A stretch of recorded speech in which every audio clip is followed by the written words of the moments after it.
Commentators, because it's time to go racing with Tony Shebeki and Darren Smith, and I'm really looking forward to this, guys. We'll file as many reports as we can from pit lane as the race unfolds. Thanks very much there, Greg Rust, looking resplendent in his new Cams driving outfit there. Beautiful. Absolutely custom fit in the Free M overalls. Just ready to jump into one of the cars. I think he is. I think he was about to tackle Denya or Delberto to the ground and jump in a Lotus down there. Thanks, guys. Well, thanks very much, Rusty, for covering the lane. We'll hear plenty from him right throughout this afternoon as well. Cars set on the grid. I'm Darren Smith and you're Tony Shebeki. Welcome back, Shebex. Great to be back, Darren. What a beautiful afternoon, as Rusty said, for this 300-kilometre race. Fell 3 laps short of it yesterday. I'm pretty sure we're going to get it today, though. Beautiful, bright sunlight. No reason for anyone to be heading off the track for any reason at all, is there? No, I really don't think they're not challenged with lights and things going in front of them and track running out from underneath them in the night sky. I guess what it will do is it will up the pace initially in this race, and it. Well, we know that the M4 can run hard and strong on the second row of the grid. We certainly know the M3 can. I guess the question mark is the cars on the outside of the grid. And I talk at the moment of the Jim Policina and the Tony Alford car. And, of course, buried right back down into the mid-pack is the Lotus that was so rapid last night. I think it's got Grant Denya back at the wheel. Great idea, because Grant, for 40 laps last night, led the race commandingly. Yeah, he certainly did. And just back to yesterday's race, we had 2 pretty much aborted starts yesterday, didn't we? Due to the fact that we had cars stalled or issues on the grid. So for these cars, they had to go around twice, effectively, on warm-up laps before we actually got the race underway. So let's hope we don't have that situation today. Let's hope everyone gets away on this warm-up lap and we can get back and get these cars back and ready for a start. 300 Ks coming your way very shortly. It's going to be a good affair. Fight in the night, traditional part, and I guess the traditional conclusion to the fight in the night is the Sunday afternoon under the magnificent southern Queensland sun. Absolute treat for those of us that have travelled from south to north for this weekend. Of course, our next round will be at Winton, and it will be just off the back of the Victorian Alps, which are experiencing a magnificent ski season up there at the moment. So it'll be back on with the black puffer jackets and into Winton. Very, very dissimilar to what we're experiencing here this weekend. And some of the race teams we've seen that have travelled from up south really do struggle with this transition to the warmer climate initially, and they've really got to do a lot of rudimentary type things to try and keep themselves cool, like dousing themselves with a bit of water, cold, wet towel around the neck in between driving stints. Little different bits and pieces like that to make sure that they're in tip-top shape once they get in the car. Yeah, they certainly do, Daz. You're right. As the cars make their way under their sighting lap situation, and when they come back, we'll be able to get this race underway. Our final race of the weekend here on the Shannons Nationals program. It is the Jacuzzi Spa Australian Production Car Series.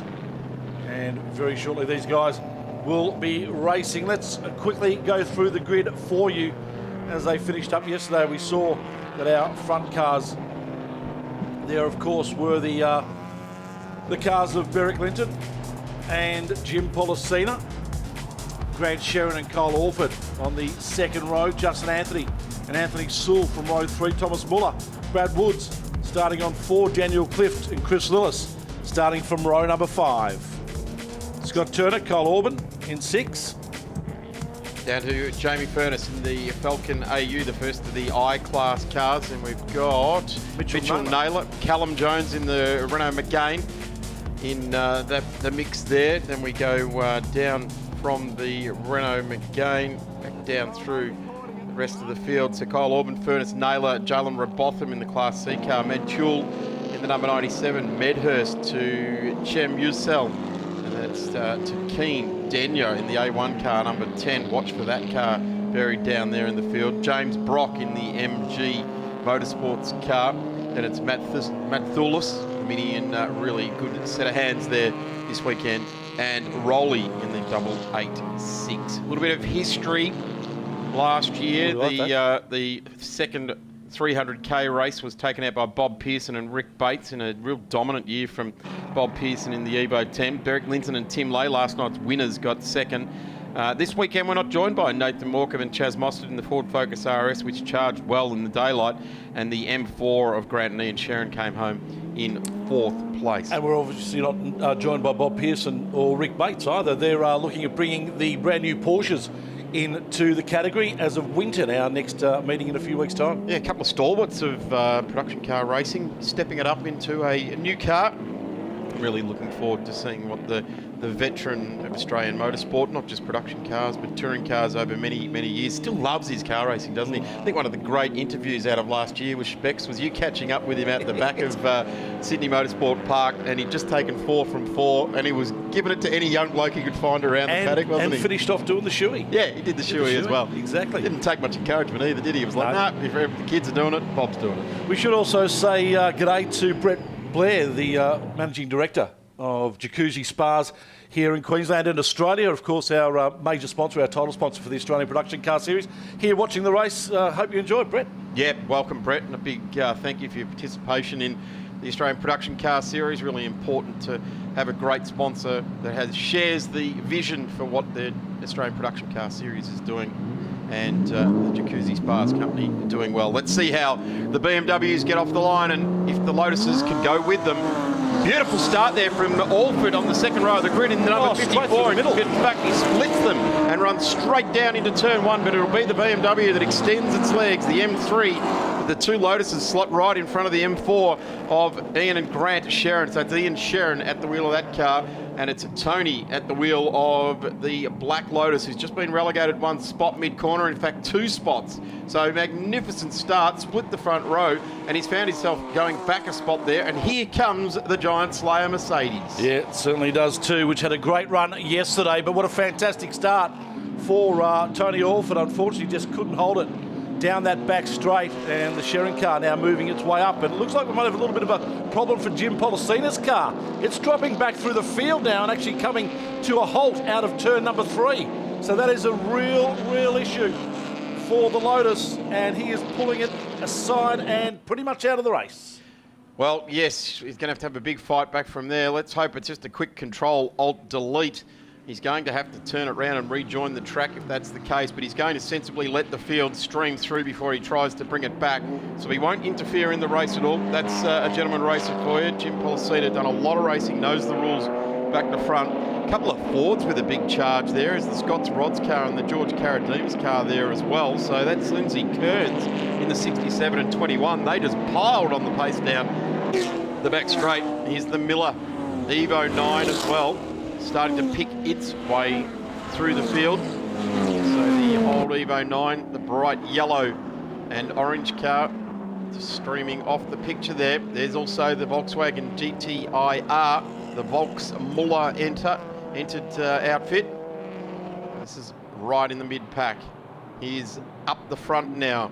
In fact, up the front is the Berwick Linton BMW M3 with a good 5 or 6 car lengths over the Ian Sharon BMW. That's that one there, the number 1. And then it's a Class A2 car. Justin Anthony. These guys grab this Mercedes and absolutely shake it, don't they? Yeah, just to give those people at home a little bit of an indication as to what the difference of these cars are. In the A1 class, we've got the performance with the fuel injection, and effectively A2 performance cars normally aspirated. So that's the only 2 difference really between these cars. Yeah, so the A cars got turbos, and the 2 cars NAs out there. So just watching these guys, if Justin Anthony and Carl Begg do anything, it's they squeeze the blood out of this Mercedes. They really do. They wring its neck. They prepare it to within a millimetre of its life. So it's had hands all over it, making sure everything's working well. And then on the racetrack, they do like a dance behind the wheel. It's the pedals and the hands on the wheel and driving it really well. And to see the fact that they're running in 3rd place with a whole lot of A1 cars behind them. Grant Denyer up to P5 already, starting out in the 20s, has driven the green Simply Sports Cars Just Cuts car, and he plunges down the inside of Alford, so he'll go to P4 on this lap. Absolutely no rest here for Ian Sharon, with Justin Anthony all over the back of him and making sure he knows he's there.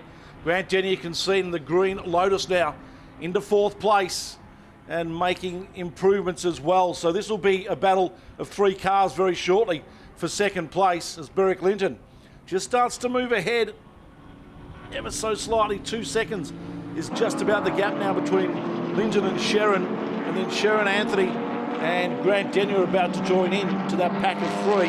Well, I got a bit of a question to the universe at the moment. Is Jim Policina going to sit where he is for 300 Ks? I wouldn't have thought so. He'll be dehydrated by the end of it, sitting in the tiny little cockpit of the Lotus. Let's hope that car does get retrieved at some stage in the not too distant future. Tipping, he's probably hoping for a safety car very quickly. Yeah. So everyone's settling down quite nicely to a pretty good run at the moment as Lindsay Kearns comes under fire from Symes and Greg Rust with a report from the lane. Be able to rejoin this race. I'm hearing that it may be terminal, that there may be a major engine issue for that car, or that it's stuck in gear, he can't get it out of gear. So we'll try and confirm exactly what it is, but it doesn't sound as though Jim Policina will be rejoining anytime soon. What a shame. Yeah. What an absolute shame. Big commitment to the Australian Production Car Series, the Jacuzzi Spas Australian Production Car Series, when you go and shell out the clams for a Lotus Exige Sport 350. And to be sitting in the Sunday afternoon sunshine, standing still, watching the other cars go round. Hugely frustrating for any race car driver to be sitting there and nothing happening, particularly seeing that green car exactly the same as his. It's charged from the 20 and is challenging for third place in the race, only on lap 4. And doing a great job of it too, Grant Denyer right behind now Ian Sherrin, who has closed the gap between himself and our leader, Beric Linton. That's down to under a second now between first and second. And expect Grant Denyer to throw his weight in under turn 1 on the inside. Can he get it done? Ian Sherrin holds the line out wide, but I reckon Denyer will have enough to take him through turn number 2, and he does. Grant Denyer into second place. Don't let Ian Sherrin let you down. He'll stay with it because this car will run stronger in a straight line. Towards the end of the straight here, you'd expect to see the turbocharged car really start to haul the Lotus back in, but in actual fact what is happening is that he's hauling in Beric Linton and he's bringing the Sherrin car with him. He certainly is, no doubt about that, as Ian Sherrin tries to take an outside line here, but the gap is just going to be too big, I would have thought, for him to make any move on Denyer. Under brakes, Grant Denyer right up the back now of our leader in Beric Linton, and expect to possibly see a positional change, maybe out of turn 6 down the main straight, as Denyer sets it up now. He's got some power too, looking to go up the inside through turn 6, and he gets the job done. Great work, Grant Denyer. Beric Linton holding it fat on the outside, but we have a new leader. It's the Lotus. 5 laps in from 20 places back on the start, 27 places from the start back, and we've got like the Alexandra Best Kia, the Conway Motorsport car, just pulling up there as well. Here's the pass again for the lead. Denyer looked to the inside. Beric Linton held his line, moved over to take his line, realised that the Lotus was there, and hey, that's a feat in itself, because as you can see, it's only as high as the boot lid on the BMW. And Denyer goes through into the lead on lap number 6 of the motor race. It's in a very precarious situation, that Kia, just into the entrance of turn number 1. And I wonder whether we'll get that safety car that Jim Policina's hoping for to get him out of his, as a yellow flag being waved locally at the end of pit lane, and then a green flag straight after the car. So at the moment, no real concerns for the stewards to do anything about that. Had some issues, that car, right throughout the starting process yesterday, didn't that Kia? Just couldn't get off the line, and then came into pit lane a few times and just couldn't get it out. Electrical concerns have plagued the number 84 right throughout this weekend. So unfortunately, like we did last night, there was an early safety car around about the same lap. In fact, lap 5 was lap 7 last night, so we brought one in early. Let's hope we don't have this one breeds another. The other thing that happened last night was there was a couple of wily contenders that came in and gave it a bit of a quick splash of fuel during the first safety car run last night. So we'll see if anyone's gambled on maybe a lighter fuel weight early on in the race to come by and use that to fuel up. There's the number 84, and that's a real shame. I don't like seeing any racing cars sitting beside the road, whether it's a Lotus or it's the Kia Proceed GT of Alexandra Best and Jason Walsh. but they have had a real tough weekend with that car. With Jim Policina, these are always the difficult interviews. What's happened and is it game over?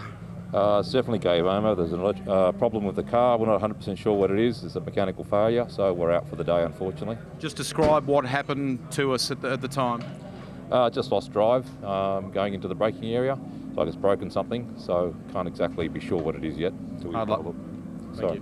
Thanks. Tough.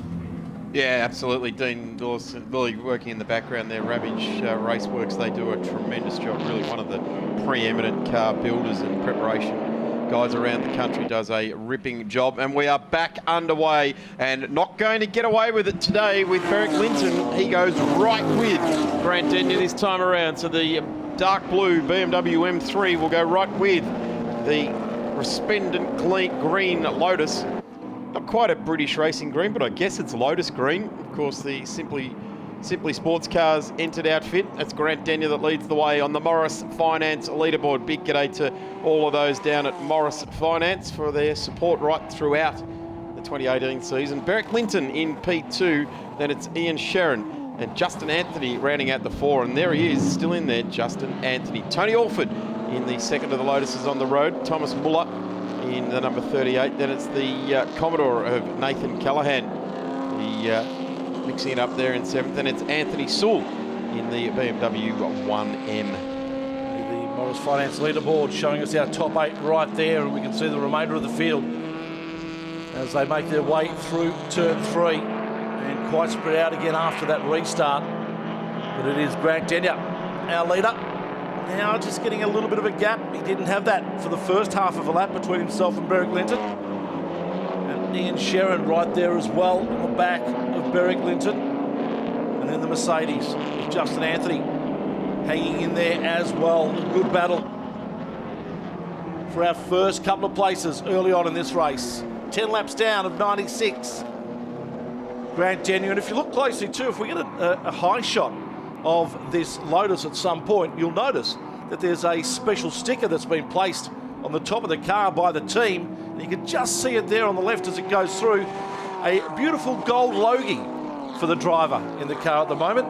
Probably the first, I would have thought, the first car in Australian history that's had a gold logie placed on it. Well, I tell you what, at the awards for the television industry this year, it was Motorsport front and central. The Bathurst coverage got it as well, which it's won before, I think back in 08 or 09, and again this year. So Grant Denyer taking the big one for Motorsport, and of course the coverage that the Supercars media team put together, taking the logie there. So congratulations across the board to Motorsport that's dabbling in TV, or is it TV dabbling in motorsport? I'll let you decide. Choose, you get the feeling that Ian Sherrin's not going to go down wondering. He's going to give this every opportunity he can to try and get past Beric Linton as soon as he can and jump into second place. Even though there's still 86 laps remaining, he's not going to wait his turn. And if the opportunity arises, he's looking left and looking right at times. When will that gap happen? If it happens. Beric Linton, of course, has won 5 out of 5 races in the Jacuzzi Spas Australian Production Car Series so far this year. Round 1 at Sandown, a clean sweep of all 4 races there. And then last night's solid win. Beric Linton, big handful of oversteer there. Corrected it, snap oversteer, and we even saw the hands going up in the air as well there. So a bit of a moment coming around through the very, very fast turn 2. Held on to it though, and Sherrin certainly not being able to take advantage of that at this point in time. In fact, I would suggest to these two that they need to work together for a bit and try and stay in touch with Denyer, because we saw how he streeted away last night. The Falcon, this is the Seaton Mick Benton car. Yeah, it had problems yesterday as well in the race, unfortunately for it. It's Mick Benton at the wheel too. It looks like it might be day over for them as well. We've seen it before, Tony. We see it all too often. Here's what happened. Whoa. Did he cop a nerf? No, I don't think he did. I think it was just got a bit sideways. May have rolled that left-hand rear tyre off the rim there. Maybe that's what's happened, because that was under extreme load, and then something just popping out from the guard there as they went around, and the car has hauled up. So 12 laps down. And Ian Actually, Sherrod. the Falcon's going again, running down into turn 5 now. Oh, yeah, good. So maybe it was a control-alt-delete. We see it all too often. It's quite the feature of production car racing. Ian Sherrod just had a wide moment going around 1 and 2. Got himself back straight again, but lost a little bit of the momentum he had off the back of Berwick Linton, so he'll need to rebuild that. Berwick Linton now, that gap between himself and Grand Genya also getting larger as the laps go on. 3.5 seconds now between first and second. 0.7 of a second between second and third. Here we go back down through the classes. This is the 2 Falcons. And that's off the back of Kearns and Kearns. Green. Yeah. The 67 at the front. Followed by the 59 Sheds and Homes Falcon of Jamie Finesse and Bradley Wickham. And then the number 96, driven by Mitchell. All line astern of each other again today. Finesse and Wickham taking out the Invitational class yesterday. And that was a ripper. That actually went right down to the wire, all 3 cars. Off our final safety car last night, there was only 2 seconds between them as they went off the safety car, and that went right down to the wire. As we said, Finesse and Wickham taking the honours in that one at the end. So we're 13 laps into a 96 lap journey, 300 kilometres the nominated distance, so overall 600 kilometres for these cars this weekend. It is. That's more than half of a Bathurst 1000 in a purpose-built race car. These production cars, as the championship suggests. You see a couple of Toyota 86s there, the 886 and the 231, and here comes Mick Benton in the Falcon. He's returning with a vengeance and picking off as much as he possibly can. How invaluable is it, Darren, for the teams of these cars to get data and get some indication of how these cars are going to perform down at Phillip Island in a few months' time at the 6 hour, obviously pretty much. It's exceptionally important, and we look at these things and we call them endurance races, but then when we look to the lap board, it's just a really long sprint race. Yeah. the lap times don't run in this conservative mode. Or we used to talk about years ago on the on the 7 Sport footage and all that sort of thing at Bathurst. They'd say, oh, you just get in the groove and punch the laps out. Yeah, you get in the groove as fast as you can possibly go, and you stay in that groove For 40 to 50 laps. Yeah, you don't drop out of it and let things just transpire. Got an issue here with the MG. A bit of a guard flapping there for James Brock and Elliot Barber. Not sure who's actually started the race between these 2 guys. So update that. It certainly had a big whack up the back somewhere along the line. And it's Greg Rust reporting from the lane. I'm just going to wander over here and clear up that answer for you. I can see Elliot Barber on the pit wall, guys, so I'd say it's James Brock at the wheel there. They're keeping a close eye on it. Sorry to interrupt you. Do we know much about what's happened there? Not yet. James hasn't said much. I think he's obviously come to whack behind and the rear bar sort of half floating there, but hopefully it either stays on or gets rid of itself pretty quickly. But it's a shame because we were obviously leading that battle and then someone has to bid you and potentially half ruin our race. It's a bit frustrating. Thank you. Thanks. Good on you, Rusty. Thank you for that. We can see graphic pictures at the back of that MG. And that bit of bumper bar just hanging on by the smallest of threads. And one would think momentum is going to see that bumper bar come off at some point. If it doesn't, you would think that a mechanical black flag might go out to the MG to make sure he comes in and has that removed. So the number 24 MG6 is in Class E, in there with the Griffith entry in the Echo, as well as the ASAP marketing, which car the Swift won't take any further part of Gore and EPA. And also in Class E is Chem Usul and Ian Salteri. And that's Class E. So we can tell you the mechanical black flag has come out for car 24. So the steward's not happy with that bit of bumper bar flapping around the back. We'll see it come into the lane. And a new strategy, I would say, planned out for that car. Yeah, they'll fill it up at this point in time. I doubt they'll go to a plan B and swap drivers. It's way too early for that. But you would suggest at 15 laps in, they'll give it a top up and they'll run longer than what they thought they were going to run to the driver change. So Jacuzzis Bars, Australian Production Car Series with Linton and Shannon now. This is the fight for second place. And in fact, these guys need to put the fight for second place aside. I'm going to say for the next 30 laps or so and just try and stay with Denyer. 5 seconds the gap now between Grant Denyer and those two cars we see on screen. Let's have a look at this replay again. Ian Sherrin up the inside at 4 and 5. Thought he had him, and rightly so too. But Beric Linton just putting the power down around the outside and having none of that and holding on to second place. Couple of really tough cars in the world marketplace on display here. It's an M3 and an M4. And what a couple of weapons. And they're really showing how the Bavarian Motorworks go about it. It's their logo, driving excitement. Absolutely at the moment. Works for me. Yeah, definitely works for me. We should talk about these cars as well in regards to getting them onto the track. Darren, as we know, it is the Australian Production Car Series, so these cars are effectively cars that you can just buy in the shop window. Up to $150,000 is what you're allowed to spend on the Red Book recommended retail price from the manufacturer.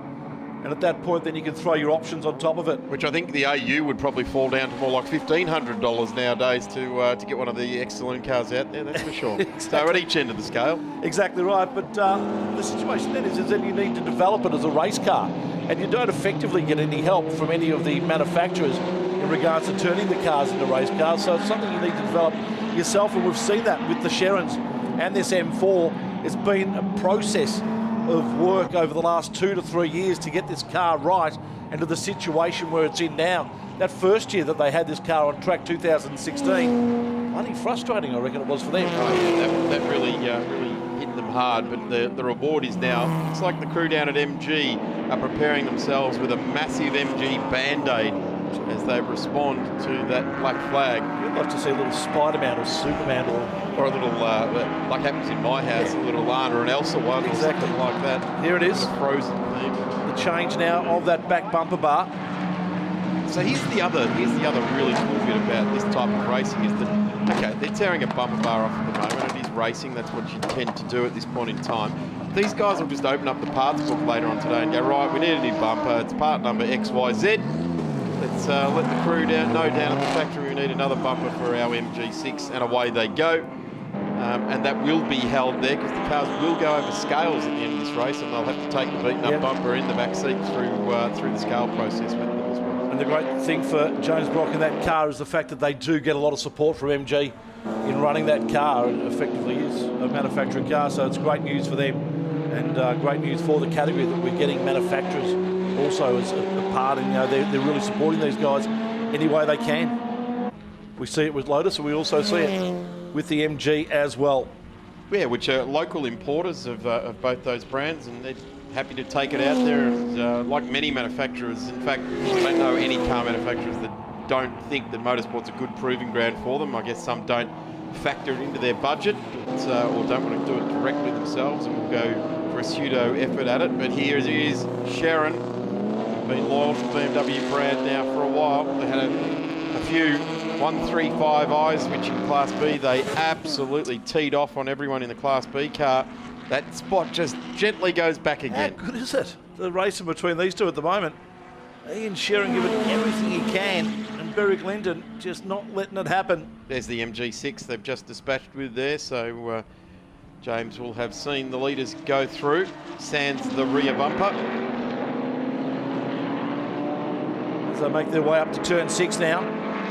Justin Anthony in P4 there. So here's our Morris Finance leaderboard again. Denyer, Linton, Sherrin, Anthony, Tony Alford, Muller, Callahan, that's the Nathan in the number 7, in the position 7 in the Commodore. Then it's Sewell, Aaron Tebbs at the wheel of the orange and bright yellow Evo 9. Then it's Turner, Woods and Clift. Clift in the older Commodore in position number 12. Then it's Symes, Furness, Green, Mitchell, Cowham. Now Cowham was a last-minute ring-in. Well, not so much a last-minute ring-in, but was never going to take place in last night's race, and has been brought into the team for this race today. Here we go again, down the inside. Car number 1 trying to dispatch with Beric Linton. Car number 23. Just building a bit of Dermot Brereton number there in the number 23. Well, he might have got him this time, I reckon. He might be able to hold it, Ian Sherrin, as they head down to 4 and 5. And Ian Sherrin does get that spot in second place. How long will he hold it for, though? Chip and Berwick Linden isn't thinking it's going to be too long. Follow this battle as they head down towards turn 6. So 25% of this race done and dusted, Shebex. Let's have a look at how the classes are being led. Grant Denyer in front of A1 with Ian Sherrin and Berwick Linton squabbling over the minors there. Justin Anthony with the game on a string there in 4th place for the A2 category. Second in that is the number 64 Commodore of Nathan Callahan. Then we look down to Clift in 12th on the road, the number 44.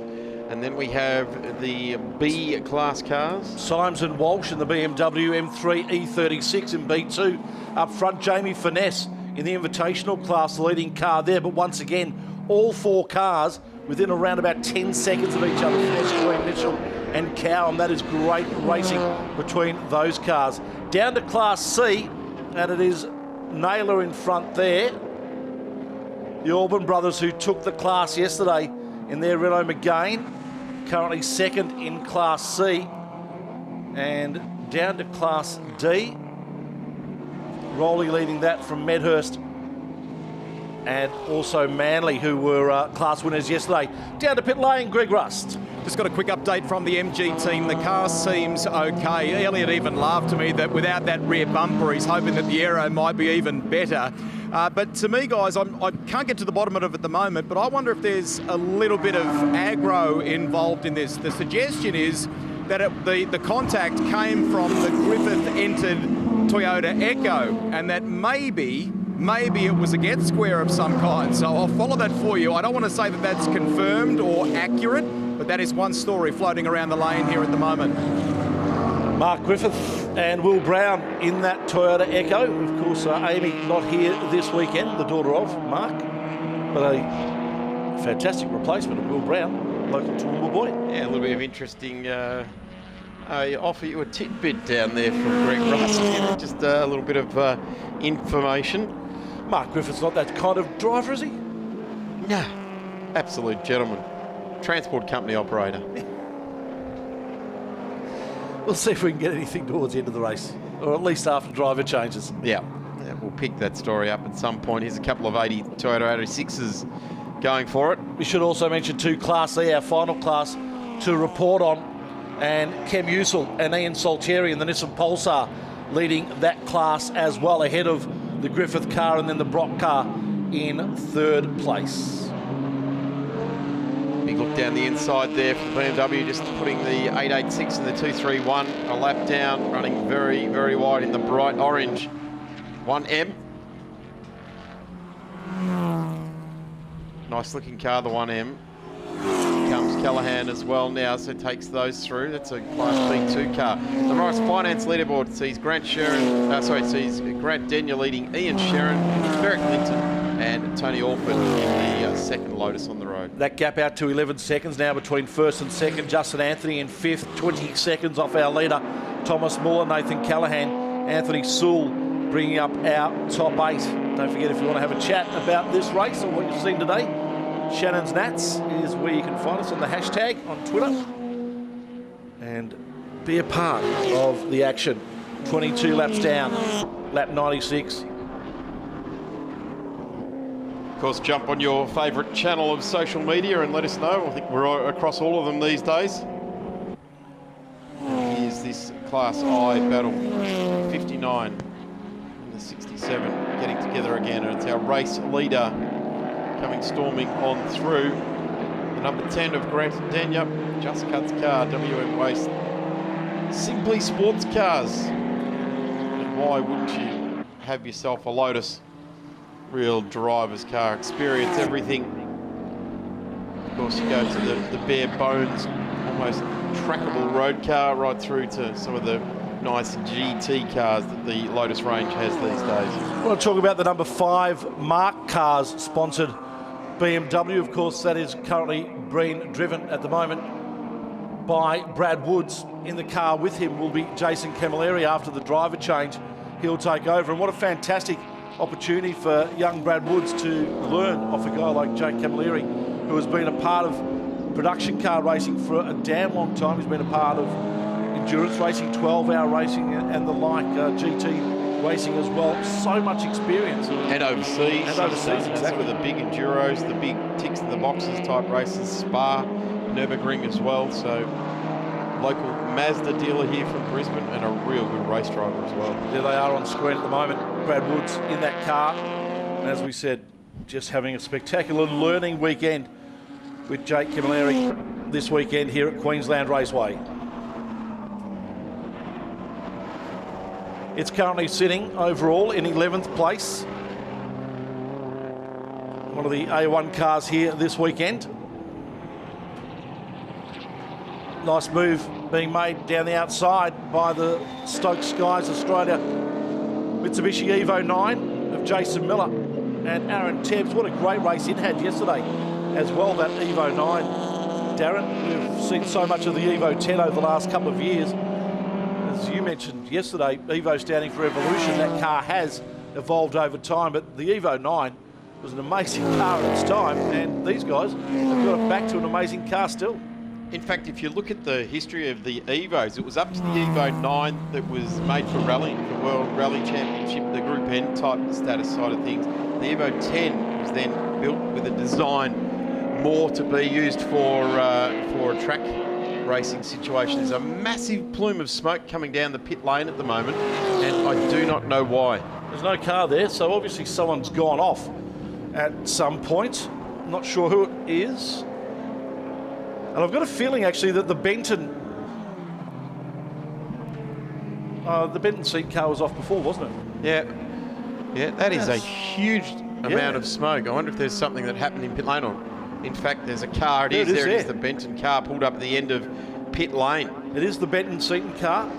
You'd have to suggest with that amount of smoke, in fact, that's right down at turn 1. The amount of smoke there, that's let go something in a massive way. And I hope that it doesn't appear to have left any oil on the track because everyone's still racing. There's no deteriorating surface flag out. The yellow with red stripes, diagonal stripes, or horizontal stripes, sorry. But there it is. That pretty much puts paid to its day. You'd have to suggest amount of smoke coming out of the car there. Looking now to Denya in the number 10. Down the inside now of Brock, the Class E MG6, and Greg Rust has got further news from pit lane. I'm with one of the most experienced guys in the game, and he's been on the radio to that car, Glenn Seaton. What's happened? Yeah, it looks like it's either done an engine or something. It's a pretty old car. It was built 2012, so it's been racing since then. So naturally, at the end of the day, it's given up the ghost. That's a shame. It was. We were looking forward to seeing your son Aaron get back behind the wheel as well. Yeah, for sure. And with the opportunities Mick's giving him to be able to team up with him this weekend, he's really enjoyed the opportunity. Yeah, these things happen in motor racing. I've been in the sport long enough to know that this is a part of the game. And I'm sure Mick will get another engine for it. We'll get going again in the future. You enjoy the engineering side, don't you? I mean, lots of drivers in the Touring Car Masters have benefited from your involvement. So post the pro driver career, you've enjoyed being involved in another way, haven't you? Oh, absolutely, because I suppose that's where, with my own race team, I spent a lot of time in that area, so I learned a lot over the years. But also just being with this production car this weekend, the first weekend for us, for Aaron and myself to be a part of this. And Aaron did an 18.5 in qualifying in a GT, an old GT, which is a pretty remarkable job. So yeah, it's just engineering the thing to make it handle. And biggest problem is that they're so heavy and they're hard on brakes and they're hard on everything when the cars are so big. But no, it's been a great opportunity, and it's also something that it's been great for Aaron to be a part of, because he likes driving a lot of different mixtures of cars, which he has over the last 4 or 5 years, and to be able to hop in a big girl like this and learn from that as well has been great. He's doing a super job, mate, and it's great to have you involved still. Thank you very much. Thanks, Rusty. There he is, Glenn Seaton. And incidentally too, if you head to the Shannons Insurance website and go to the TV section, there's some great video in there, the Legends of Motorsport section, a wonderful interview with Glenn and our good friend Neil Crompton from years gone by with the Legends of Motorsport series. And in fact, he was reunited with one of his old Ford Sierras last year at Phillip Island when we celebrated 30 years of the RS 500 Cosworth, a very special car. Thanks very much, Rusty, from the lane there. I tell you what, Glenn Seaton's one of those people in Australian motorsport that when Glenn speaks, people are quiet. Normally when we go to a throw to pit lane like that, you and I will discuss what's going on in the race, but No, we just said that total silence, hanging on every word that the great man down there, Glenn Seaton, who won numerous championships, but boy, oh boy, sadly did not hang that Bathurst 1000 flag in his trophy room. There was a couple of real sad stories where it was so within his reach for a few years, but I tell you what, engineering-wise, the Seaton family from front to back and top to bottom are go-to people. They also like to keep their cards very close to their chest as to what they're doing as well. Exactly. We should also warn the kids down there towards turn number 1 that that wasn't Santa Claus sitting on the fence. It was Mick Benton who had hopped out of the car. Well, Santa Claus has an off-season. Why couldn't he go racing in the Jacuzzi Spas Australian Production Car Series? But how good for Mick to not only have Aaron as part of his team and be working with such a great young driver, but to also have Glenn on the headsets and talking and working through. Gee, an amazing situation, I would have thought, for someone to be involved in that. Absolutely invaluable experience. As I said, when Glenn talks, people listen. He's always got something to say. He's not a man of a lot of words, actually, but when he does talk, you want to be there, and you want to be there with your notebook. George Carradino's Falcon here with the Sewell BMW just coming through on them. So the Sewell BMW and the Muller BMW that just went through are 6 and 7 on the road. George Carradino's currently 17th on the road in the Falcon. They're not racing in the same class, but certainly easing on through there. The Falcon, once it winds up, pretty hard car to pass. But just getting into the corners, the big weight and that weight transfer, as we heard Glenn say, the big old girls that go around. That George Carradino's car hasn't been without its issues also this weekend. Some electrical problems earlier on in the weekend, but they seem to have that sorted out at the moment also. Big hit last race at Sandown for that car when it effectively ran over an MG which came down the outside of it, and it didn't effectively, George says, we just didn't see the car. It was that small underneath us, and it went over the top of the MG. So fixed that car, got it back to the track. They're still experiencing issues, and they're still going to be at the next round. So a real crew with some great tenacity as we've got Greg Rust chasing the stories for us still in pit lane. Boys, I thought while you were talking about car 21, it'd be highly appropriate that we step in and chat to a man who's doing a lot of the engineering and radio chat with this particular car over the weekend. Huge amount of experience. Alan Heafy, nice to see you. Yeah, how are you, Greg? Yeah, it's a long time since we've got up at a pit. Absolutely. How's it all going? Oh, fine. You know, just having a lovely, relaxing time, enjoying the motorsport.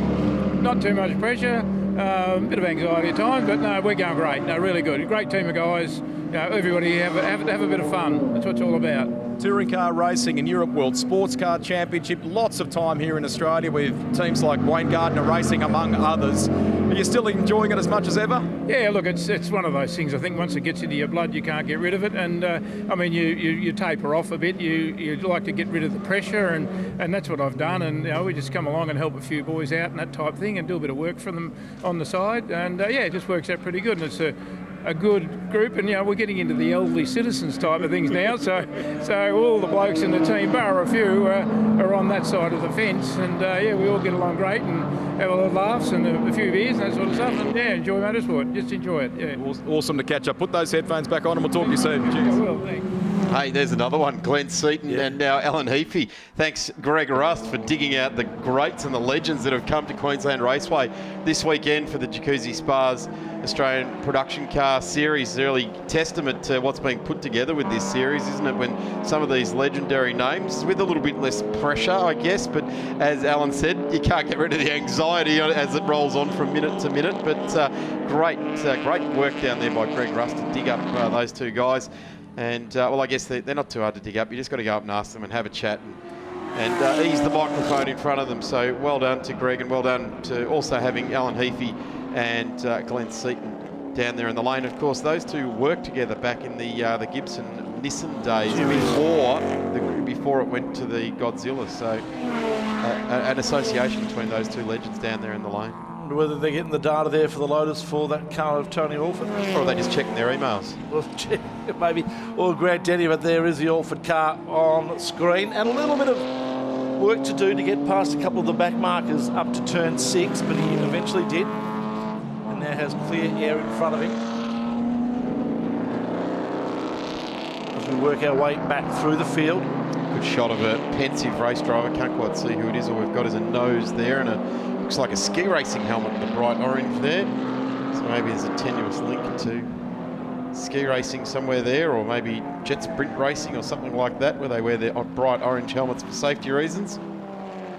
As the race goes on, and they continue down through turn one. This is a bit of a pack now with Karadimas and the GTIR Golf, and coming on through there as well is the Evo 9. It'll pull to the inside, 4-drive turbo drive on by. Indication there on the right-hand side that we're not going to get a pit stop from our leaders anytime soon. Tony D'Alberto just looking nice and relaxed, chewing on a banana, getting some energy in for his stint, which will come sooner rather than later, one would think. But at 31 laps of 92 and 1/3 of race distance almost done, not expecting that Green Lotus to probably come in until around about that 45 or 50, 100 litres of fuel. Well, with the Tour de France drawing to a close tonight, the banana industry is looking to the likes of Tony D'Alberto to keep the consumption up. The cyclists continue for a long time to use the bananas as a good source of energy.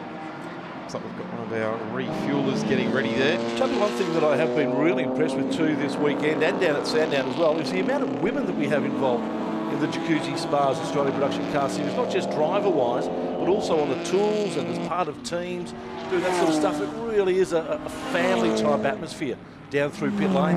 Inclusive, it's all of these buzzwords these days, isn't it? Inclusivity and all of that. It's really good to see. And look, there's always been female involvement in motorsport. You know, Leanne Tander was the Formula Ford champion only 2 years ago after having 2 children and leaving Formula Ford behind her from some 12 years earlier. She came back, won the championship, and leads the way. We've seen Chelsea Angelo in the Porsches here this weekend. Courtney Prince in Formula Ford had a great weekend last weekend until was involved in a big shunt. She's been given a big slap on the wrist for her involvement in that as well. But we focus on Simona Di Silvestre these days, an international racer that's joined our local ranks. There's still plenty of women involved behind the scenes. We saw with the announcement of Craig Lowndes' retirement, we saw Roland Dane's daughter leading the emceeing of that. One of the real pivotal moments in Australian motorsport this year, and in fact it'd have to be the biggest one, wouldn't it? No doubt Jessica's been involved with the media and communications of that Triple Eight team for a long time now, and very much leading the way in the way that they do things in media and communications, Triple Eight and Supercars. The amount of social media posts that they put on throughout the week and just keeping their fans up to date and involved. Hands full at the moment there, aren't they, though? It's just a few things happening. You spoke about the word inclusiveness, and I had the chat to Ian Sherrin yesterday about the current Jacuzzi Spas Australian Production Car Series, and one of the quote that he gave to me that I thought was a great quote and sort of summed up the series really well was he wants to make sure that all cars have somewhere to race and are competitive. Hence the reason why there's a lot of looking at the class structure at the moment for the Jacuzzi Spas Australian Production Car Series for 2019. A draft plan has already gone into CAGS in regards to that and how that might look for 2019. We'll just make sure that the evolution of production cars is kept at the forefront. Of course, we're seeing a couple of the older type of production cars, the M3 E36 being driven by Jason Symes and Ben Walsh. That car's currently 12th on the road, so it might be a little bit long in the tooth, but being inside the top 20 of this field of cars is certainly no slouch for a car that's it's got some years on it now.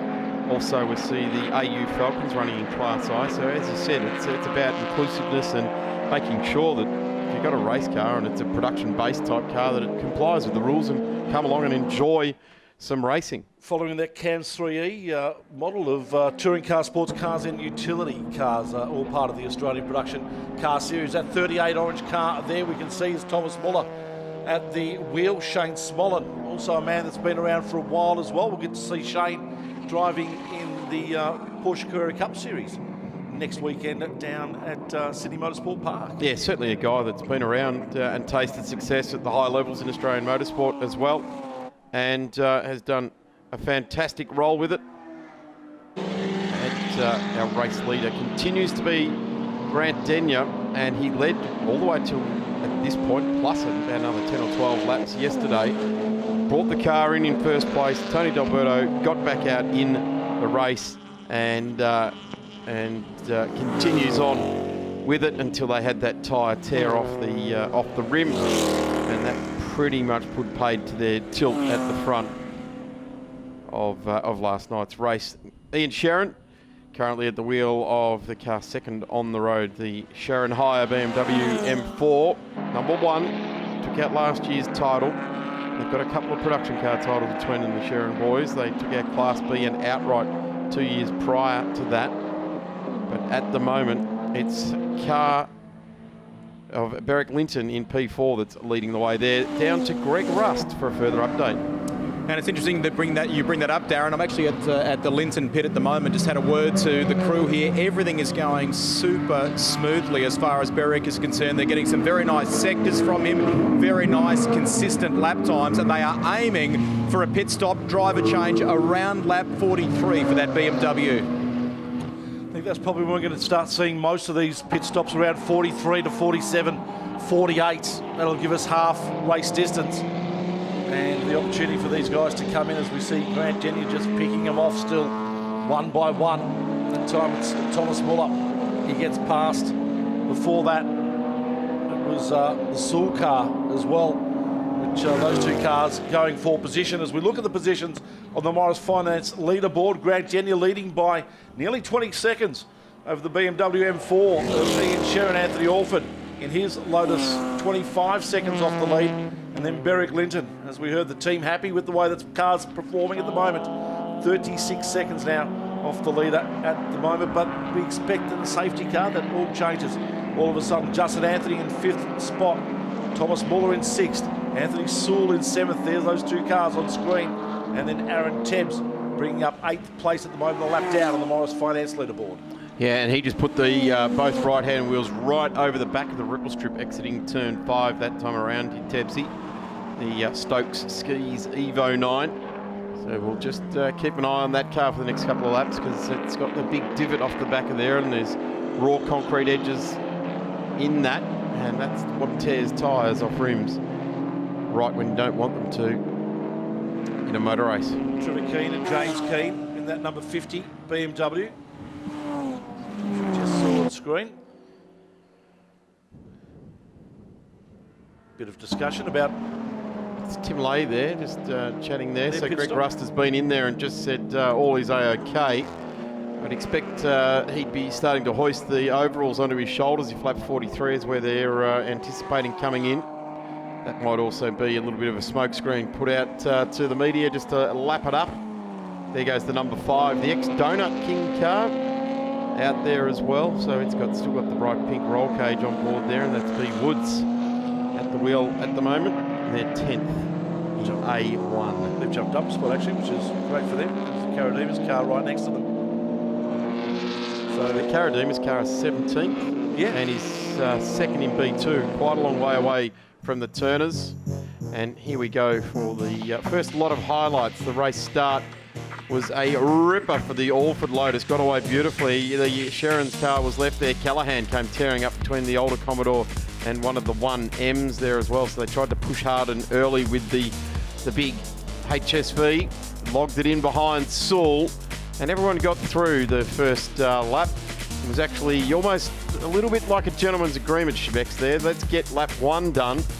Fortunately, one of the stars of this series there in Jim Policina and the Lotus not taking any further part in this race, and confirmed by Dean Lilly and the crew down there in the lane. They will work tirelessly to get that car back for Ryan Simpson and Jim Policina. I guess the sad thing is we didn't get to see Ryan Simpson doing it.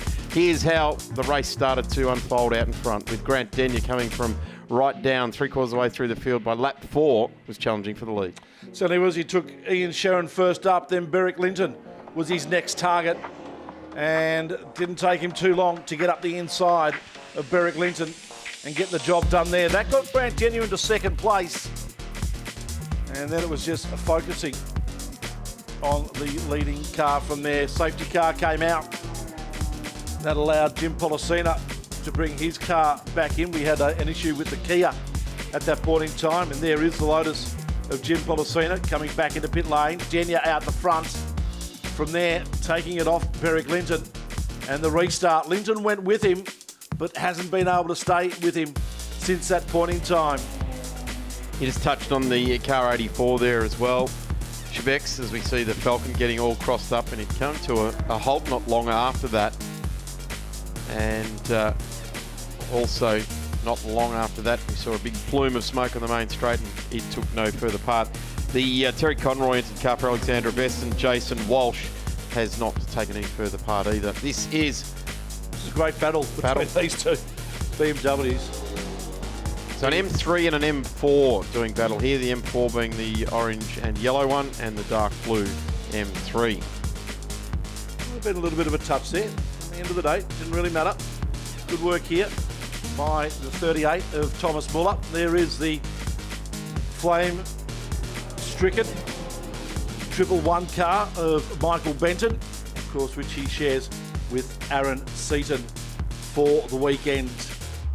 Let's head down to pit lane and Greg Rust. Boys, as you know, generally when you walk into a pit garage and things are nice and relaxed, that's a good sign. Tony D'Alberto, you're obviously getting ready to go to work, but things have gone very smoothly so far, haven't they? Yeah, it's been really good. Grant got a great start, got us right on the front again. So he's got a comfortable lead at the moment. We're just trying to manage that and look after the car. It's pretty hot out there. So yeah, fingers crossed everything goes to plan today and we can finish the job. When you say manage, what sort of things are you taking it easy, looking after, given the stage of the race we're at? Yeah, I mean, the track's really hot, so it's hard on the tyres, and we had a tyre let go yesterday, so just try and back the pace off a little bit and not put too much stress on the car.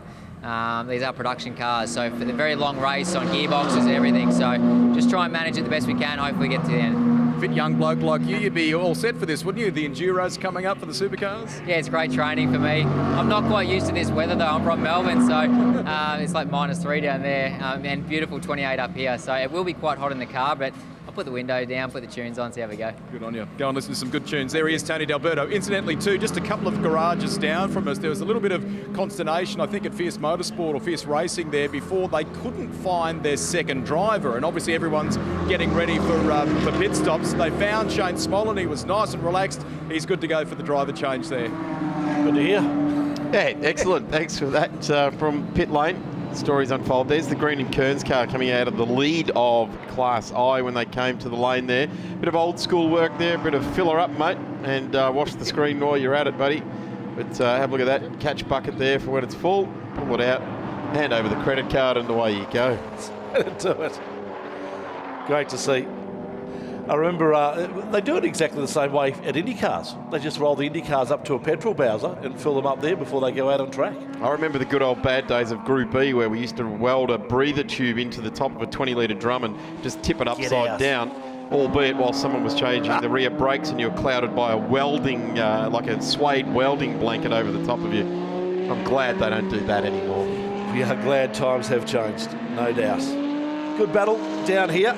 This is for 6th and 7th. Thomas Muller up there and running up against Sewell. So Muller and Sewell battling for position in their class. They are in class A1, so won't be in the top 3 at the moment of that class, but definitely battling for position 7th and 8th at the moment. Sorry, I should say 6th and 7th for those two. Number 4 car driven by Anthony Sewell, the property investment store, BMW 1M, and then Thomas Muller, of course, in the 1M as well for Fierce and Racing.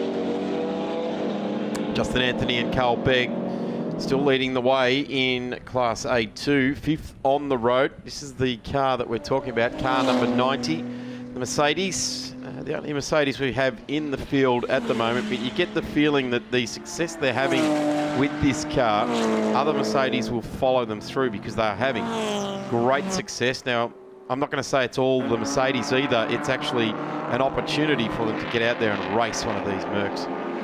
Jim Manteful has just jumped in the car 97, and you just saw there a black flag has been handed out in effectively his first lap. So that may have been something to do with their pit stop. I'm not too sure, but the stewards have seen something and asked them to come and correct it. So it's a C63, the Merc we were just talking about. And now we're watching Beric Linton, who is currently 4th on the road, having real difficulties. There's some there is some word that there's a little bit of limp home mode being experienced by Berwick, and he just got taken there by, I think in fact that's his old car. Scott Turner, leader of Class B1 at the moment, doing it nicely. Greg Rust down in pit lane. Rusty? The suggestion, I need confirmation, Tony, but the suggestion from race control is the reason for that for car 97, and we're very big on safety here in pit lane, as you know, is that perhaps one of the refuelers on the 97 didn't have the right gloves or gloves on properly for that pit stop, hence the reason they've acted pretty quickly here. So, yeah, well, it sends a message, doesn't it? That we're onto it. It's not adhering to safety regulations. There really is no excuse for that. It can be annoying at times. And I'm just trying to think, it was at Bathurst, was Jamie Whincup that the coverage picked up. He didn't have a balaclava on, and nice to have the cameras in the car to see the sponsor signs, but when you're brought back into pit lane because you're not wearing your right safety apparel, even the greats of the sport make those mistakes. Here we go, old school stuff there, the fuel supplied for the Shannons Nationals by Race Fuels, and they do a terrific job delivering all that fuel down there. You can imagine how much they have to supply. They were up here last weekend for the V8 supercars, and now this weekend here for the Shannons Nationals. And Race Fuel's very, very busy there indeed. There's some marks on the front of the 30. Yeah, I'm not sure whether that's part of the wrap or not, though, but it looks like it's been in the wars, doesn't it? It looks Jason like Symes and Ben Walsh. Looks like it's experiencing front damage or something. Tyre wall or something, yeah. It looks like. Giving it a good nudge, but continues on unabated. Doesn't look like it's dinged up at all. Maybe just part of the livery that we weren't aware of last night in the dark tone, because all we were looking at was some bright, shiny lights. Yeah, exactly. So they keep going around nearly half race distance with 5 laps off that 43 down of 96 in the Jacuzzi Spas Australian Production Car Series. So we expect to see Berwick Linton in about now. They nominated for lap 43 for their car. He is having concerns with it. We know that. It's going into limp home mode. We just saw one of their older cars go streaming on past them. We've got the Callahan Commodore in the lane. Just watching the finish of this pit stop for the 59. Jamie Finesse jumping out of that car. I do like the sticker across the back there, just staying true. No Hoonigan, but a bit of Saloonigan. This is a replay of what happened before. It's gone off with the fuel still inside. The fuel lever. I wonder if Greg Murphy's watching this. That's 5 minutes in the sin bin for that one. Goodness me. 5 minutes. There you go. I do like the sticker though that says Saloonigan, taking the Hoonigan theory. There might be some copyright on that. Probably be careful a bit with that. Maybe. Ian Sherrin making his way through the field as he looks to lap 2 of his compatriot A1 class cars. They are the cars that belong to Sewell. And Muller. And Muller. The next Sewell, one in the the first line one there. he's got. Muller's in the orange car. So they've got up to position 6 lapped at the moment. Denya's got himself a 25-second lead.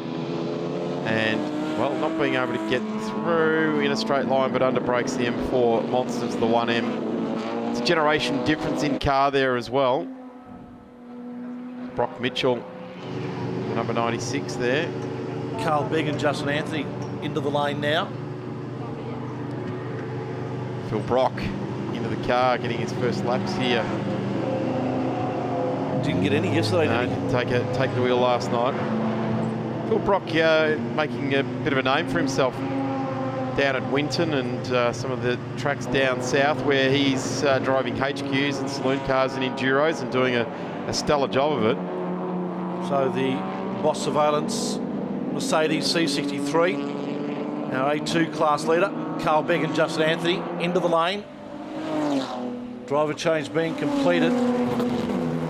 Greg Rust is on the spot and will probably cost down to him shortly to get a wrap on what's happening there. But another Beck flag, Des. Yeah, number 59 this time.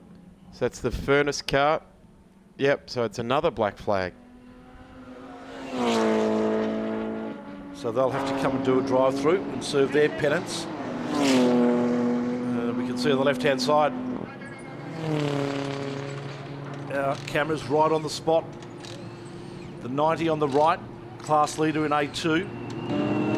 And running really strong outright too. That car, the Beg and Anthony car, really been an attention getter for all the right reasons, in fact. This team going about it. They're going about it in a nice way. They're doing it quickly, but not in a hurry.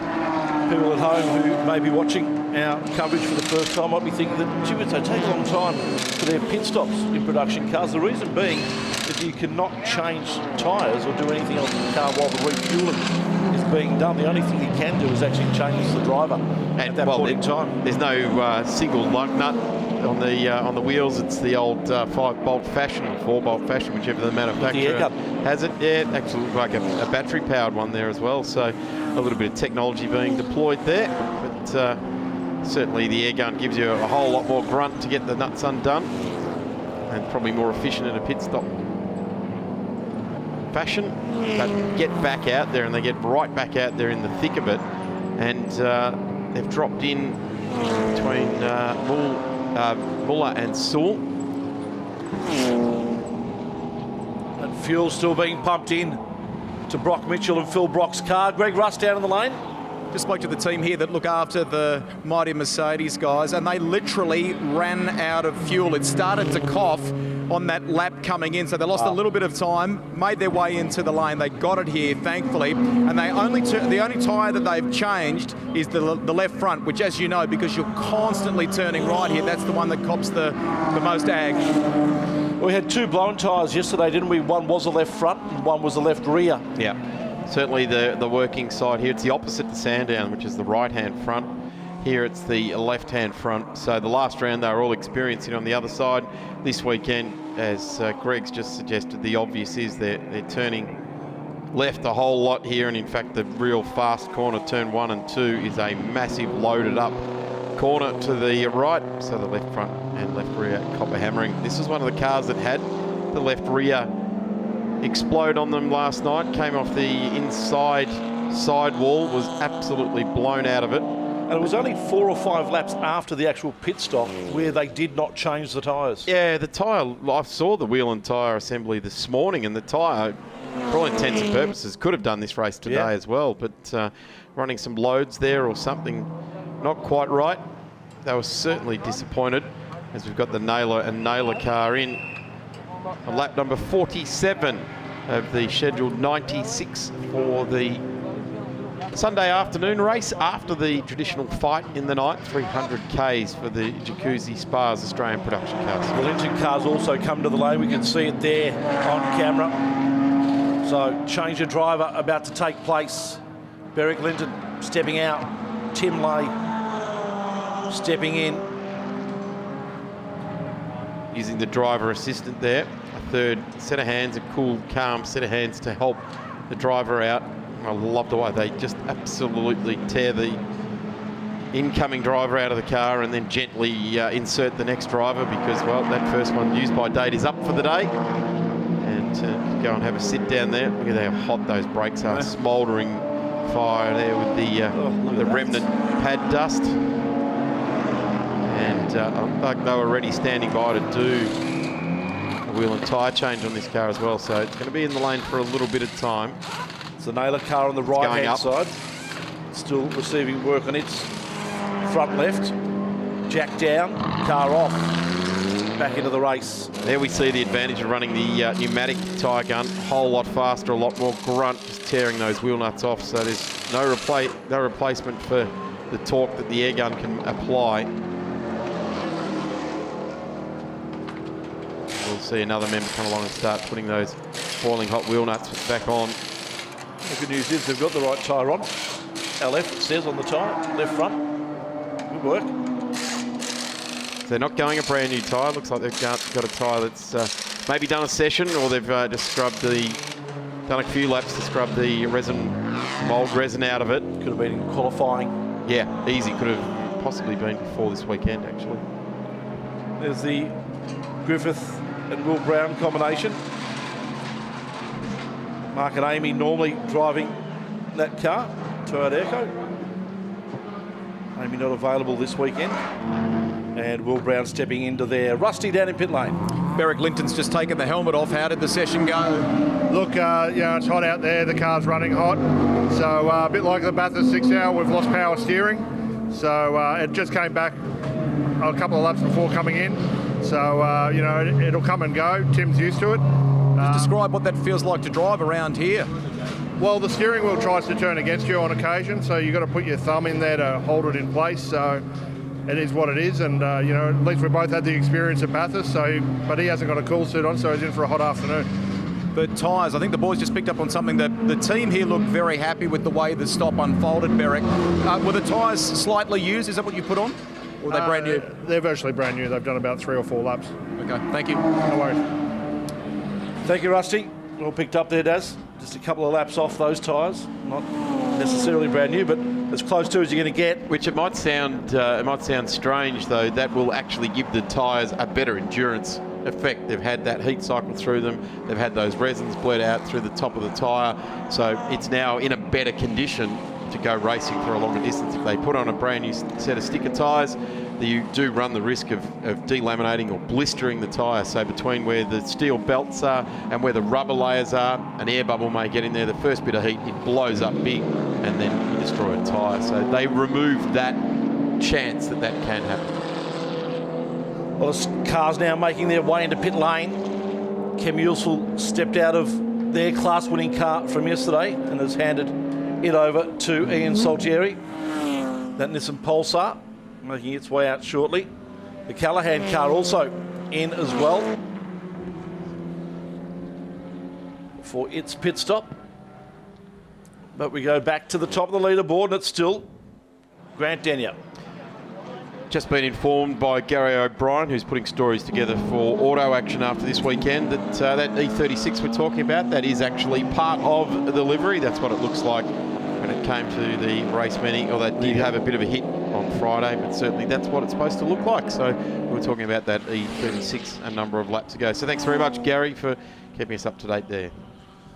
So Grant Denyer still leads this race, a 39-second leader from Tony Alford. While all that was going on, Ian Sherrin came into the lane and handed over to Grant. So they've made their way down the list now, currently in 6th place for that BMW M4. Time for Brad Woods to come in. He'll hand over to Jake Camilleri. Make sure the car doesn't roll. And the marque-sponsored BMW head out shortly. The 96 car still in the lane. Get Morgan to work the jack. There's that car between Brock Mitchell and Phil Brock. He's there for a while now. That tyre looks pretty good. Minute 4. It's not moving. Interesting. It may have even gone out and may have come back in. The time sheet says it's only been in the lane for a minute 13. So a bit more petrol put in. And that car will make its way back out very shortly. There it goes, released from pit lane. Very important to keep those fluids up there as well. Just seeing a crew member putting the new bottle in there. And the car heading back out. Oh, this is amazing. Look on the right-hand side, and you can see Grant Denyer about to take Grant Sherrin, who on the screen or on our timesheets is 6th, but effectively, with pit stop still to happen in front, is probably around about 2nd or 3rd. Reminder though that the Lotus still hasn't come into pit lane. It has to do that with around about a minute 10, a minute 20 of time in pit lane. 2nd place also yet to come in as well. The other Lotus of Tony Alford. Grant Sherrin currently setting his fastest lap of the race, just set the first sector alight there as well. So he's responding to what is their imminent future, and that is being lapped by the race leader. So that's not going to concern him too much. As we said, there's still a pit stop to happen for that car. So it'll be interesting to see how that plays out. Greg Rust in pit lane. I'm down at the Lotus, guys, and Tony D'Alberto is fully kitted, ready to go. Help on, gloves on. He is...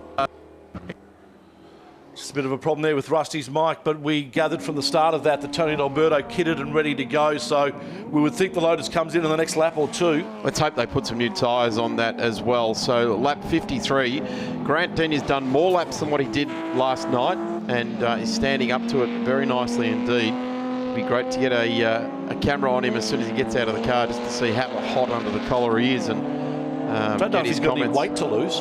No, you wouldn't think that would be a problem. He looks pretty fit, as does Tony D'Alberto. They're both looking after themselves. You'd expect Tony D'Alberto to be rising to his peak fitness for the September and October Enduros coming his way.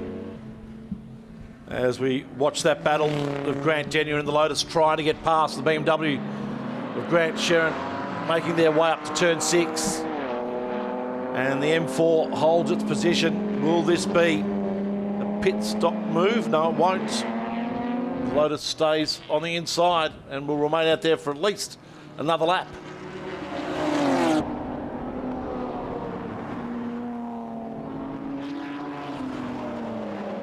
He's trying everything he can, isn't he?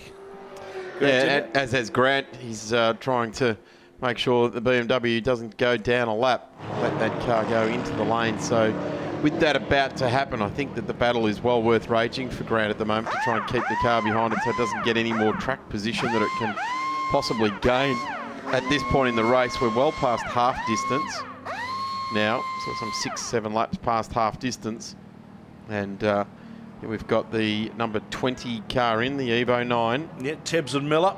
So they were ahead of the Sherrin car, they're now dropped behind. So that Sherrin car starts to move up places as some of those cars in front of it come into pit lane. It's going up, the Evo getting working side tyres at the moment. So Aaron Tebb's done a very strong job in that car. Jason Miller now jumping on board the number 20. The Jason Symes, Ben Walsh car also in pit lane on the left. So that car we're looking at there in the lane, the Stokes Skis car, the number 20, is currently 8th on the road. I think it came in 7th, and he's 7th on the road for A1.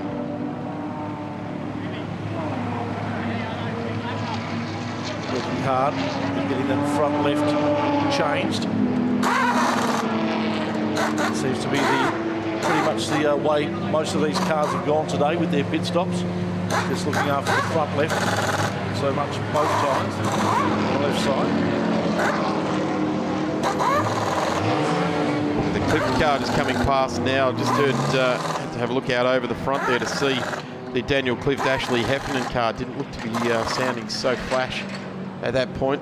And Grant Denyeau gets the job done at turn 3 on Grant Sherrin. So the Sherrin BMW M4 has been lapped by the Lotus. It still has its pit stop to do though. A bit of mopping up being done in pit lane. A bit of spillage there. And look at the power of that Lotus. 55 laps in. Still got as much pace as it had on lap 1. Tyres haven't seemed to be affected at all. Grant Denyeau remains out there for another lap. Just trying to look at increasing that gap between himself and the BMW M4 of Sherrin Rentals, Grant Sherrin, Ian Sherrin, who drove it earlier on. There's Tony D'Alberto waiting to step in for his opportunity.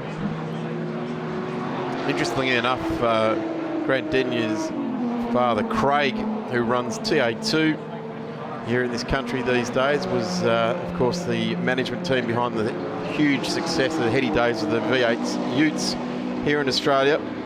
It's like a cat in a hot tin roof. He's up in the VIP area near the commentary booth here, pacing up and down, and Grant's nearing the end of his stint. I was very proud of him last night, and was keen for him to get away from that back of that pack there and get out in front and try and stay out of trouble here today. He's done all of that, so of keeping his dad and himself really proud, as Greg Rust, he's got us in pit lane. There's a real relaxed air about the Simply Sports Cars team at the moment. They are discussing what to do with Grant Denyer, because the other factor, boys, and you may have already contemplated this, is of course that you can't eat into driving time. There are maximum and minimums that kind of have to be met. So they're conscious that they can go for roughly another 20, 24 minutes with Grant behind the wheel, but they don't want to do that. I think we'll see that load us in for service and a driver change in about 10 minutes' time. Yeah. Well, that's probably about spot on, Rusty. You would think 2/3 of the race distance will take it to 64 laps. And the idea of having a handful of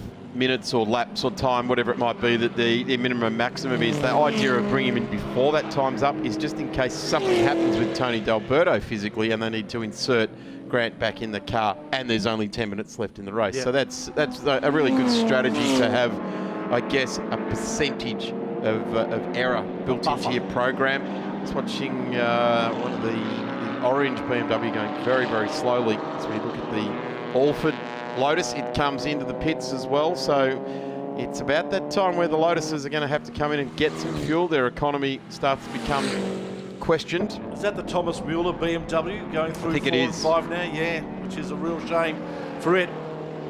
Denyer and Sharon have both gone past it, and it is limping.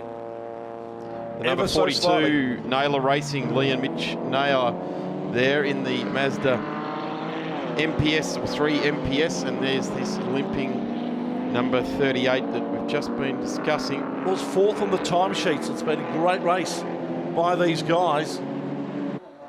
Will he bring it into pit lane? Yes, he does.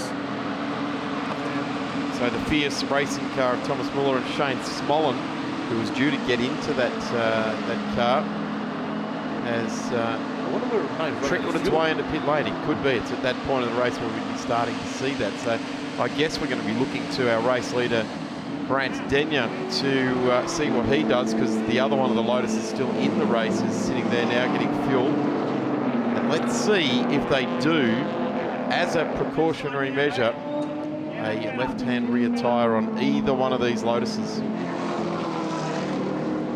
Fuel's in. Driver is completing the program, and it doesn't appear as though he can do any tyres in this car. Look how hot those front brakes are, the smoke pouring off them. So the 38 BMW is definitely getting fuel in it. No tyre on the Orford car.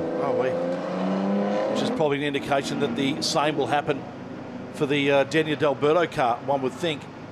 Well, maybe the Orford car's not running the same sort of geometry setup that they've dropped onto the WM Waste Just Cuts car. Isn't it a great advantage, though, for the fact that you don't have to do a tyre change? It saves you. Certainly about, is. 45 seconds to a minute. Well, not only that, it saves you another wad of money for buying a tyre too. That's true too. But you come all this way in a race meeting, and if you're going to scrimp on tyres, then don't do it. Because if you need to put a tyre on it, you don't want to be looking to the bank to ask if you can do it. You want to look to the tyre stack and say, yeah, we can do it. The great thing for that Tony Alford car is it's gone out to second place and is now behind Grant Denyer. The 38's being rolled back. And the 24 also with issues as well. That is the MG Motorsport car for James Brock and Elliot Barber. Currently in 22nd place and leading Class E with Ian Salteri right behind it. This is a shame. That was 38. A fuel problem, wasn't it? Yeah. Well, unless it wasn't a fuel pump problem or something, but whatever it is, it's taken that car out of the situation. Here comes the MG6 now, number 24 of James Brock and Elliot Barber. Elliot Barber behind the wheel. Brock did the early stint on that one. Oh, sorry, it is James Brock. Brock's still behind the wheel. Yep. So maybe this is a fuel issue as well. Maybe they're all pushing the envelope. Gee, we're frantically working to try and see what's wrong. The CXC Global race team there on hand, running this car, the number 38. James Brock's car, of course, did have an early pit stop, but that was just to remove that back bumper bar and send it back out after it copped a bit of a whack. Here it is, the lead car into pit lane. Grant Denyer in the car. He will now step out with the help of his teammate Tony D'Alberto, who will now take the reins. The extra pad padding in the seat not needed for Tony D'Alberto. He is an extra 6 inches taller than Grant. Not using a driver assist here, though, which can sometimes be a bit interesting for the... look at that. That's blocking the entry to pit lane as well now for the MG, so they want to get a toe on that. And then it's a safety car situation. Interesting that they're not using a driver assist. Daniel just jogs away like he's just had a Sunday afternoon. They're going to chuck a jack under this as well. They're looking like they're ready. No, they're going to do tyre pressures. Well, looks like those guys look like they've got tyre pressure gauges in their hand. Maybe they'll get the data off the tyres and they'll decide whether they're going to do something at that point. Ever so close, James Brock, to bring that car into the pits. It's at the top of pit lane, fortunately to the left-hand side, so there's still an opportunity for cars to get around on the inside. The safety car board and flag is out. Here we go. Look, these guys have got tyre pressure gauges. They're checking their pressure of the tyres. They're going to, I would say, let them down slightly. Yep, that's what they're doing. Just a pound or two coming out of the tyre. They've assessed that. That's a really good idea. The Simply Sports Cars crew have got that. As I mentioned, they're not using a driver assistant. One of the things we saw with Grant as he stepped out of the car was he stretched his fingers out after being wrapped around the steering wheel for so long, as Greg Rust is following all the action in the lane for us. And boys, Tony D'Alberto has just left the lane. They picked up on a little something that you did that with your hands when you got out of the car. That's been hard work. Yeah, it has been hard work. Have I got out of the car as fresh as Scott McLaughlin? Because I feel it. I feel so good. It's hot out there. It's really hot just trying to manage the tyres. Everyone's slipping and sliding around. The track temperature's up a lot. Got to be really slow with the shifts in a production car. You know, you got to kind of really nurse the thing home. That was a lot of fun. Some great racing out of there, but that Lotus is trucking along beautifully. How much discussion was there between you and the boys at Simply Sports Cars about the plan here? Because Tony was ready, but they let you stay out a bit longer than, say, Beric Linton and Tim Lay. You've had a good stint. Look, our fuel efficiency was pretty good in this. I was trying to sort of nurse the tyres, and then you end up saving a little bit more fuel than normal, so we could run just a touch longer than the BMWs, hoping there might be a safety car that comes, and then we'd sort of might gain an incidental lap, which would be, you know, a miracle. But it wasn't to be, but we're sitting in a really good position. But, you know, these cars haven't got a lot of track miles, so I'd like it. It'd be nice if it happened. That aside, though, all the numbers, all the vitals seem good? Yeah, I think so. The gearbox you got to be very careful of. It's a little notchy from third to fourth, so I'm really slowing the shifts down. I was having a run there with the BMW, the Sharon BMW. Got a run on them a couple of times and misshifted, so I've told Tony to kind of nurse that. I know a sister car had a similar issue yesterday, so that could be our Achilles heel. Okay, you feel all right? No. Nice to catch up. And his dad lurking in the background there with a bottle of water ready to give to him as well. So Logic performance right there, wasn't it? Yeah. Well, I like the way the Deniers keep it simple these days, referring to their five generations of Aussie farmers there as well, from his dad from Tamora, where the Jet Sprinters go racing. And we're just chatting about that before going into this race today. So safety car still out. Well, once again, we've got a situation where the safety car's gone out and hasn't picked up the leader. And once again, we're seeing cars being let through until the leader gets there. Now, the safety car is at turn 6. The leader's only just coming through turn 2 at the moment. So it's got about, 15 to 20 cars in front of it that will have to go past the safety car before it can actually be picked up. Grant Denyer out of the car now. Tony D'Alberto in, very, very experienced racer now at the wheel of the Lotus, and we would expect to see this car really accelerate away right about now. And he does do exactly that. Starts to just hold it up a little bit further. Yellow flag still being waved, so there's no green flag actually there. Now it's just given right on the line. It was very late being given to the field there. Hence the reason why Tony D'Alberto held it, because there was no green flag waving for him to go. He finally went, though, at the line when it was waved and has pulled away, as expected, from the back markers of the field.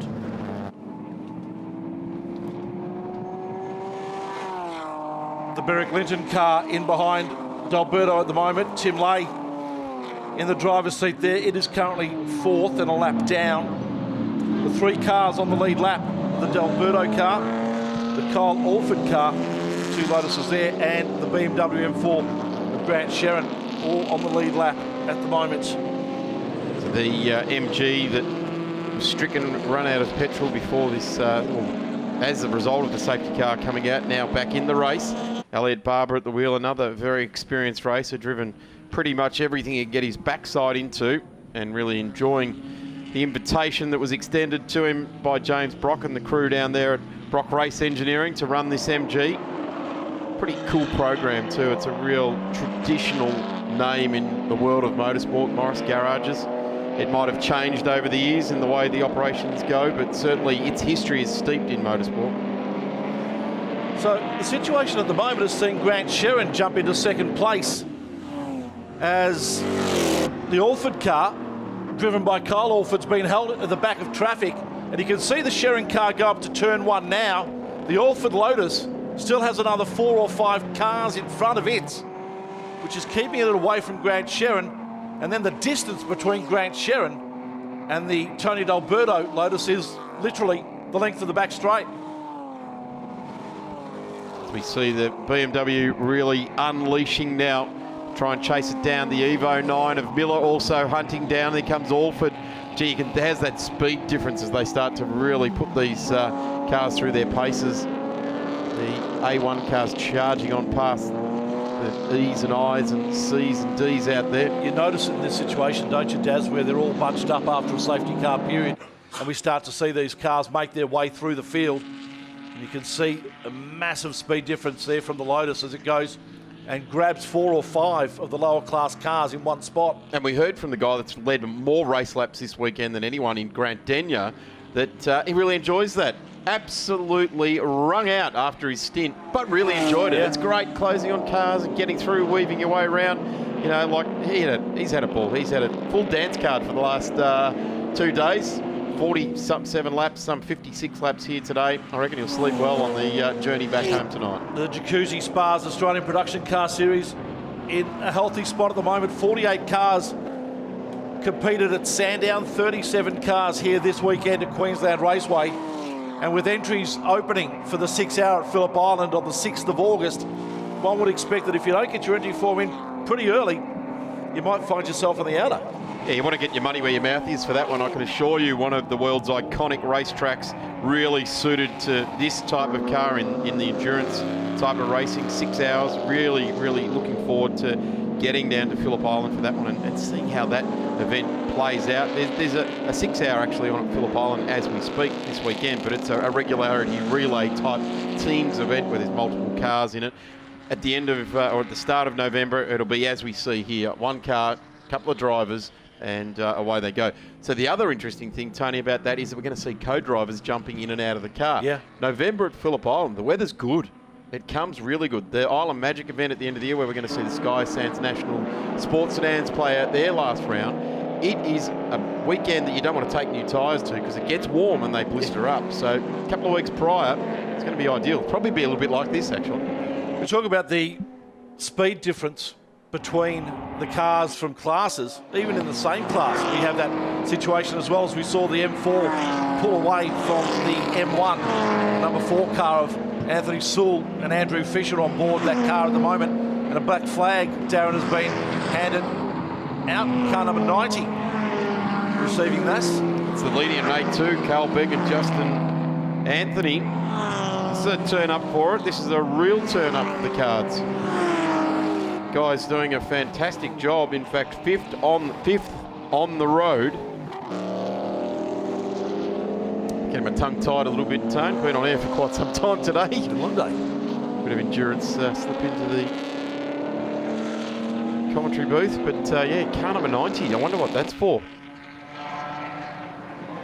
So we're still 4 cars away for Grant Sherrin before he can get a clear run on Tony D'Alberto.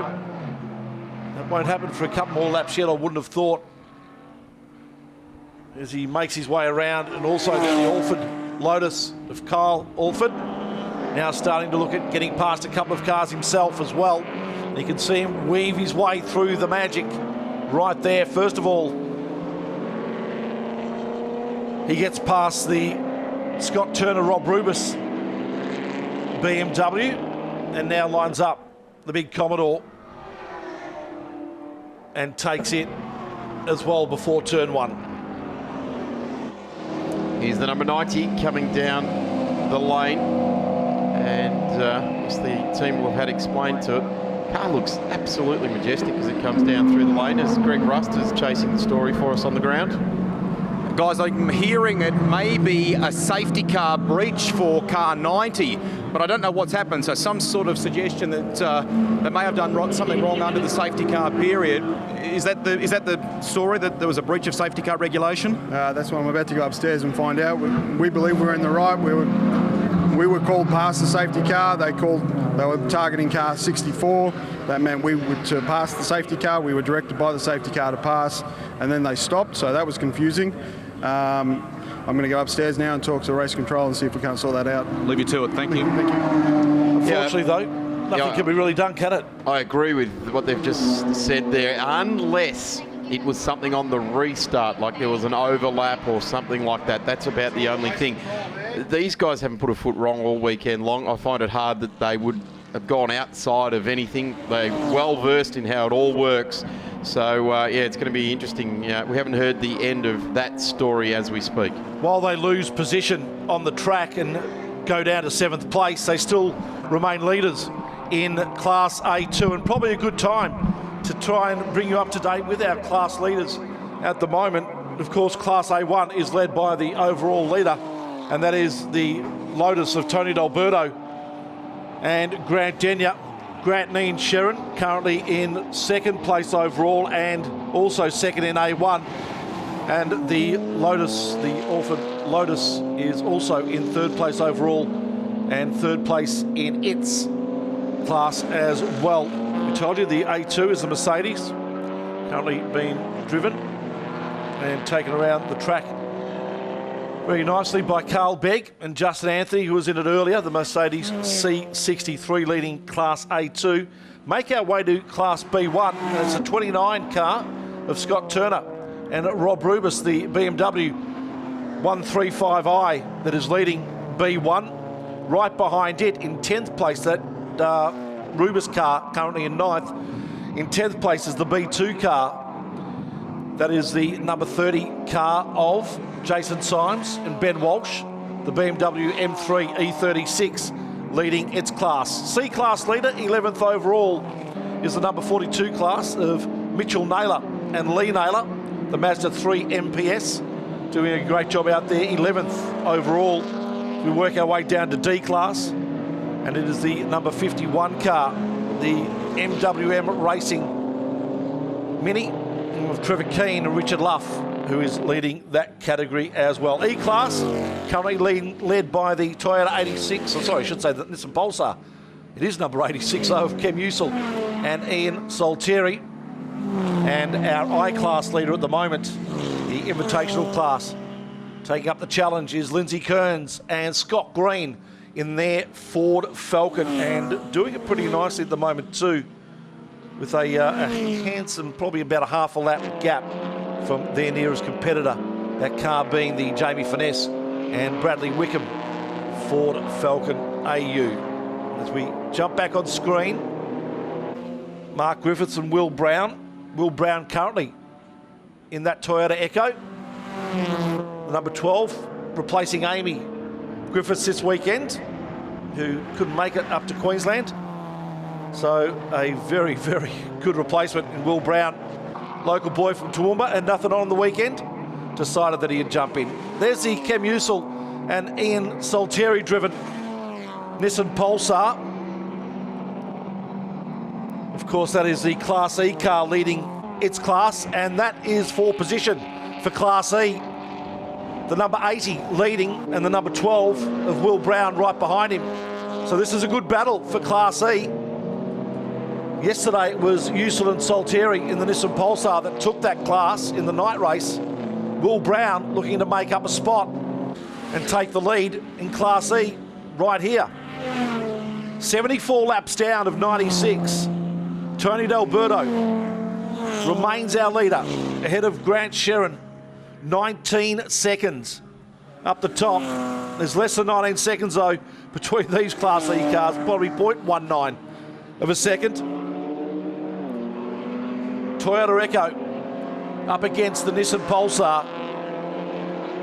And a big lock-up for Will Brown around through turn 6. Hopefully hasn't done too much damage to his tyre. Has he got the pace to get on the back of the Nissan down the straight? He hasn't. And we'll need to set that up again around the back. It's been a great battle, Darren Smith, between these two cars in Class E, looking for the lead of that class. Pretty cool that we can have these classes to battle out the way these things are going to work out. Interestingly enough, Mark Griffiths is just down in talking to the stewards and race control at the moment, so I'll be interested to see why he's made his progression up to the race controllers. We're just also seeing the crew from the Mercedes making their way in there as well to discuss the black flag that they received with car 90 coming down through the lane. Just wondering whether it may have had anything to do with comments that may have been made by James Brock earlier. Yeah, maybe. I don't know. So we'll see how that unfolds. Certainly not something that those of us in the commentary booth can make any conjecture further than that on. Have a look at that. The Double J racing car lifting up that rear wheel and coasting its way through there. We saw the XLs doing that earlier on today, and they were hugely entertaining. Father and son going racing. Yeah. There they are. Of course, Craig now managing the TA2 category amongst Australian motorsport, and as I said earlier in the coverage, was at the top of the management that ran V8 Utes when they were super successful. In fact, he was the man that thought of that back in the pro car days, and it evolved over many years.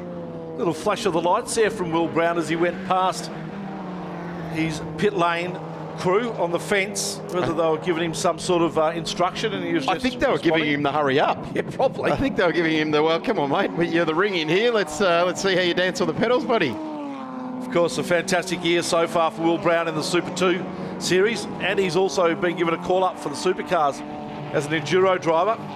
So it's all happening for Will Brown. Oh, we've seen him in the Australian production cars before as well. He drove the Merc last year, so he knows his way around. Now closing right up as the Soul BMW plays into it. They're going to go side by side, and they're going to mimic each other's in the shadow there, but the Triple S Pulsar, just getting a bit long in the tooth these days as well, just manages to drive away. Here's our leaderboard. Oh, look at the back wheel. For the Morris. Yeah, hangs in the air for a long time, doesn't it? That is fantastic. Yeah, watch that damper rate on the back of that car to rectify that. You want your 4 feet on the ground. Tony D'Alberto leads the way on the Morris Finance leaderboard. Big g'day to all from Morris Finance. Thanks for joining us at the Shannons Nationals. Grant Sheridan in P2 in car number 1. Kyle Alford. Now these guys, notwithstanding the car is black, they're real dark horses this weekend. They've just flown under the radar. They're not doing anything Larry. They're not doing anything flashy. They haven't been at the top of the timesheets, but they're racing well, the Alford team. Tim Lay in 4th place. The car he shares with Beric Linton. 1 lap down on our top 3 cars. Andrew Fisher currently driving in 5th ahead of Jason Miller, Carl Begg and Jake Camilleri bringing up our top 8 on the Morris Finance leaderboard. The Toyota 86 number 231 is now receiving a black flag. It's coming up to the run to 6 now, so it's getting a black flag as well. Looks like Will Brown's been left a little bit for dead there by Ian Saltieri. Certainly some traffic coming through on them will make it a little bit difficult to stay with them. Tevin Miller going through in that Evo 9, and they're currently 6th on the road and doing a reasonable job. They're off the lead lap now by quite a distance. So Tony D'Alberto is just pushing on at the moment. 1 minute 20 on the last journey round. And there's a whole mix of classes of cars on screen at the moment there. We're getting pretty much a snapshot of the series. Here's the 231, the Marcel car coming through the lane. Lee Medhurst and Chris Manley in that car. They did have success last night in that Toyota 86, taking out Class D. Will Brown now looking to get back on the back of the Nissan Pulsar as this battle continues.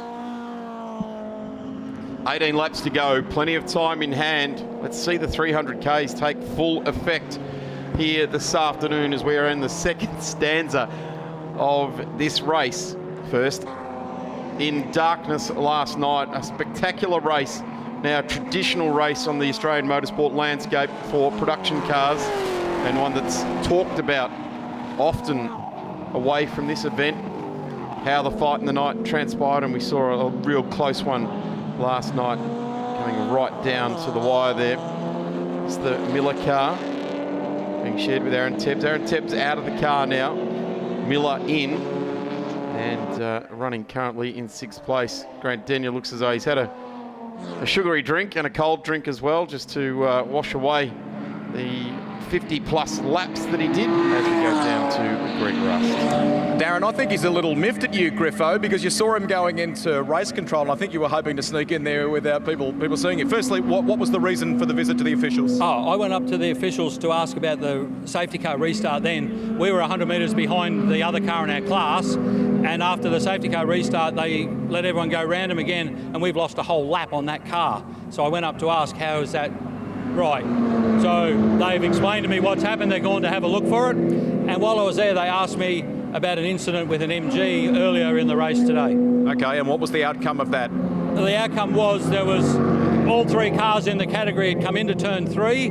As we're exiting, the Little Echo's faster than the other 2. So as I've come tight on the exit, the MG saw me and shut the gate on me. Unfortunately, he shut the gate too hard. I was already there, and the back of his car's hit the front of mine, which has damaged their bumper. Okay, I'm not a big believer in stirring up controversy, but I do believe in balance, right?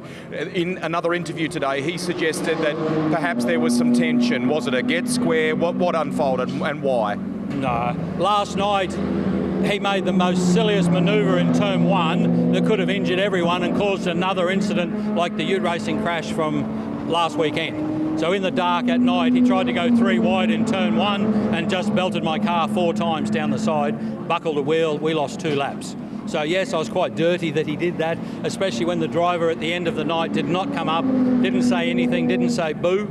I actually got out of the car, went down and saw their team manager and said, please, we need to discuss this. This is dangerous. If that had been someone else in the car, like a younger person, someone might have got hurt badly. So we need to stop it. But the driver didn't care. He never came and saw me, nothing. Okay, thanks for talking to us. We now have both sides of the story. Cheers. No, fantastic. Cheers. Now under safety car there, Mark Griffiths, gentleman of Australian motorsport, and he's a little bit hot under the collar, or he was a little bit hot under the collar last night, so he's just told his part of the story. Safety car out now. We saw the number 90 Beg Mercedes come to a halt exiting turn number 3, and we've also got the number 30 BMW, which is exiting turn 4. So the Beg car, Justin Anthony car, has come to a halt.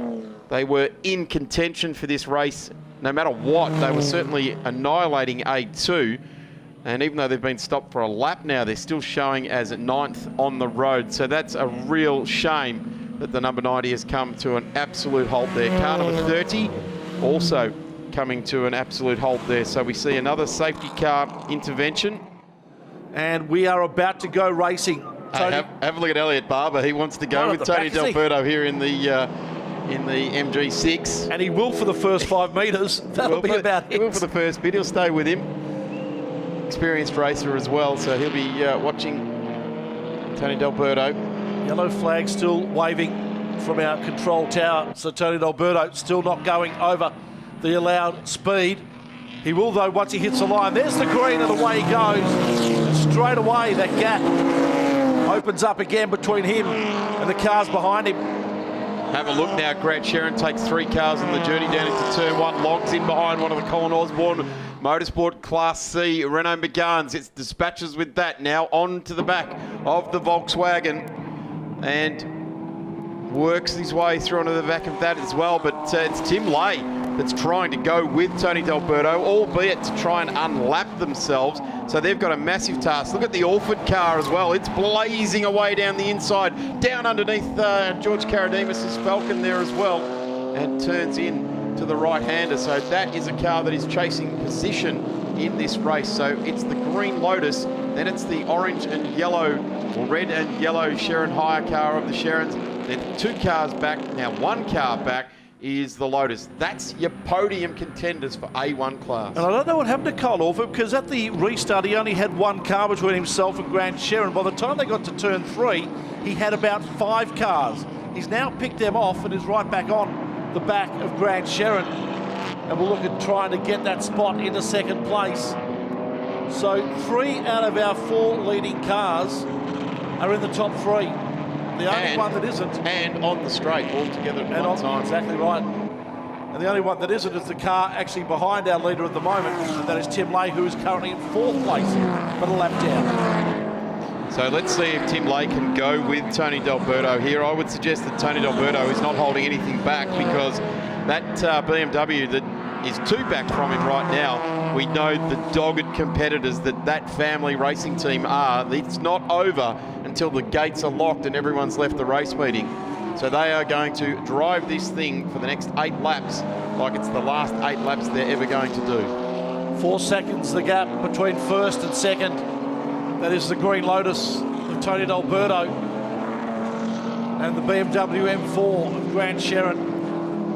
No need to tell you the margin. You can see it yourself as D'Alberto gets around turns 4 and 5 safely. There's the BMW in pursuit, and there's the Lotus behind him, also in pursuit of Grant Sherrin. They've flown under the radar, the Orphan team. They really have. They've been thereabouts all weekend long. And I guess it's a stealth black that they're running in, isn't it? That they've got no Larry signage on the car. We're used to seeing the Orphids in that magenta of the Donut King entry. They've gone for this dark colour this time. Just a couple of subtle stripes on the roof. Oh, look at that. Sherrin, rear wheel up onto the ripple strip, unbalances the M4, gathers it all back up there. So Grant Sherrin at the wheel. And he is absolutely wringing the neck of it. He is using every last bit of the hand cooks under him. They're not going to be any good for testing between now and the next round for the production car series. Scott Turner and Rob Rubis too. What a great effort by them in B1, up into 8th place overall, and a good battle between themselves and the number 50 car in B1. That is the MWM Racing Trevor Keane. Sorry, I should say James Keane. And also Dominic Martins in that car, the Volkswagen Golf. So a nice battle happening in B1 as well. Those cars currently 8th and 9th on the track. But it is that Green Lotus leading this BMW M4 of Grant Sherrin, 2017 champions. And looking to keep themselves well in the competition in the Jacuzzi Spas Australian Production Car Series, with the Berwick Linton BMW winning 4 of the races at Sandown and yesterday's race here. They have a fairly commanding lead in the championship at the moment. Grant Sherrin putting the wheels up on that ripple strip on the inside of turn 1. It's one of those 1% moves. Whilst it's working for you, it's good, but there's about 99% of the time it's going to throw you clear off the back of the ripple strip. You're going to sail right over the left-hand side of the track and into almost oblivion once you get into the sand trap between 1 and 2. But throwing everything at it at the moment. The gap between 1 and 2 is just under 5 seconds. And they're setting very, very similar sector times. At the moment, Alberto only 0.2 of a second faster on that last lap. Will Brown has finally taken that spot on Ian Saltieri. Has he? Yeah, well, that's exactly right. Saltieri out into the dirt. That'll slow him down a fraction. And under brakes, the little Toyota Echo does the job and has a margin between itself and the Nissan Pulsar. This is a battle. This is for points. Got their fighting the nightlight on now too. The crew there for Double J, and lifting that inside rear wheel again. So this is the battle within the field for Class E, and it is alive and well. In fact, it is 21st on the road and leading class. No, sorry, Saltieri is 18th on the road and leading the class there in the Pulsar. So it's a lap difference between them at the moment, but they're fighting it out like they're going to bring it to the checkered flag, and it's going to be a race result. For Will Brown and Mark Griffiths, who takes, talking about the Australian Rally Championship. Yeah. That was it right there in the Toyota Echo. Not sure these guys have been informed that they're not actually fighting it out on the same lap. This will, if they do win this battle, it won't give them the class overall, though. It'll give them second place by virtue of the fact that they finished third yesterday behind the Brock Barber car. in our night race. Of course, that race being taken by Ian Saltieri and Cam Usel. So second's better than third, though, in the class. Yeah, absolutely. Overall. It's a long year. Once you string it all together and we come together for the 6 hour at Phillip Island, the first weekend of November. This is an amazing, enthralling battle between these two Class E cars. On the left, the Toyota Echo. On the right, the Nissan Pulsar. And just when you think that Will Brown in the Echo has it up the inside, Saltieri just puts the pedal to the metal and grabs the spot back, or at least gets up to him and equalises. Saltieri's just like a pug, just cocking its leg on something there, just teetering and balancing and over central. Just, letting him know that he's there. Let's see how high he lifts it this time. There you go. Massive clearance underneath it. Wheel has stopped for the best part of 80 metres. Plonks it back down on the ground. It's like a plane coming into Brisbane Airport. Absolutely guarantee these two guys will have a massive smile on their face when they bring their cars back into the pit lane after this one. This so 92 laps completed. Sorry, nearly to be completed by a race leader. It'll be 4 to go. And we will have a winner for this weekend's production car racing. That margin continues to grow too up the front. Tony D'Alberto now 6.7 seconds ahead of Grant Sherrin, who has an 8-second gap on Kyle Alford. So one would think with 4 laps to go, that shouldn't change. Funny thing racing. Certainly is. Helicopter over above now. Must be Paul Morris heading home. Where's he been? I've been in the races. So here's a battle here with the two similarly livered cars here. It's a battle also for position between the 96 and the 97. Brock Mitchell and Phil Brock in the 96. Jim Manteuffel driving the 97. Concept Tiles racing team, one at Holden and one at Ford, so they've got both corners of the boxing ring covered. Manteuffel, though, leading the battle on the timesheets, but not leading Class I. That position being held by the 59 car at the moment of Jamie Furness and Bradley Wickham in their Ford Falcon. The 111 car has been situated at the end of pit lane for the best part of 40 or so laps. There's 3 laps remain, and now Ian Sherrin weighs into the battle between Will Brown and Ian Saltieri. Well, not much of a battle between those three as Ian Sherrin pulls away and Will Brown continues to hold a slender lead over the Nissan Pulsar that is doing everything again. Look, great driving between these two. Certainly it dragged our attention to it, hasn't it? There are battles going on within this race, but not door handle to door handle stuff after 94 laps. That's right, 94 laps. I want to see these guys down at Willowbank take it down the quarter mile. Maybe that's the way we end it. Yes. Righto, everybody, down to the drag strip. Down to Willowbank. Back it up, let's go. Racing for pink slips, old school. How good's this? Here comes one of the contenders in the race to get through there as well. They'll stay out of the way of Kyle Orford. Driving very well, Kyle and Tony this weekend. They'll be wrapped with a podium finish from this race. They would have come here this weekend wanting it too. They're competitive people. There we go again. Look at the left back again of Saltieri up. RAAF Amberley, car 86, would you please put your wheels back on the ground? You're not clear for takeoff. Oh my goodness me. Will Brown also continuing the rally drive that he started about 4 or 5 laps ago, using every bit of the track and more. Will Brown's eased out of this. Obviously, the car under him. He's gone to the pits. Gone to the pits. Oh, goodness. So there's an issue there for that car. And there is a very pensive face. I think if we replayed a couple of weeks to the glittering night of nights that was the Logies on the Gold Coast, I don't think his face was that nervous. Well, I think if we replay also back to when we raced at Sandown a couple of months ago with the first round of the Jacuzzi Spas Australian Production Car Series, this car didn't even make it to the weekend. Unfortunately, the rain on the Friday caught Tony D'Alberto, and just too much damage to see it out on the track for the Saturday, Sunday.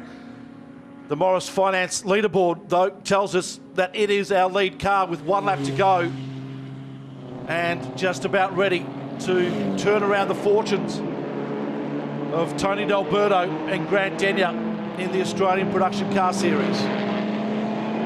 Stellar drive from both these drivers, but it's Grant Denyer that set up both races. He led for his stint. Such a big stint too. Yeah, well, yesterday some 47 laps, today he was into the mid-50s. So not only was he racing hard and fast, he was conserving fuel and tyres, so that this guy could get out there and apply his skill and ability to bring this car home. A couple of kilometres from home and seeing a Lotus on the top step of Australian motorsport. It's been a long, long time. Brad Jones raced a Lotus back in early production cars. It was a Lotus Esprit. Paul Stokel raced the early version of this, the Lotus Elise Sport 190, the Trust Bank car. And both of those cars stood on the podium, and that was 1998. So back in the 90s, yes, the Esprit and the early version of the Elise was on the podium a few times in the 98 season, but is this the start of a golden era for the British mark here in Australian production cars? The Jacuzzi Spas Australian Production Car Series, preeminent production car series in Australia. And it's got a bit of a rear valance hanging off there too, a little bit of the, well, it wouldn't be a valance, it'd be more like one of the aero aids under the back of the car. The diffuser just wobbling around a little bit there. And the nerves will all start to drain away, and there's the smile. The team cheering Tony D'Alberto as he charges all the way to the race finish and brings the Lotus home for its first victory in the 2018 season. And you get the feeling, Tony, that we're going to see a little bit of this in the future. Yeah, and a great battle between it and the BMW M4 of Grant Sherrin finishing in second place. Kyle Orford in the second of the 3 Lotuses, finishing in third place. They are our top 3 from race 3. Great driving by all 3 on the same lap. The only 3 cars to finish on lap 96, a lap behind in 4th place, was Tim Lay in the BMW 3 Series that he shares with Beric Linton. They won 4 out of 4 races to start the Jacuzzi Spas Australian Production Car Series. Race 5, this one here, they could only manage a 4th place. Andrew Fisher, a great win for him. A great win, not a great win, but a great drive for him. Saw him finish in 5th place overall.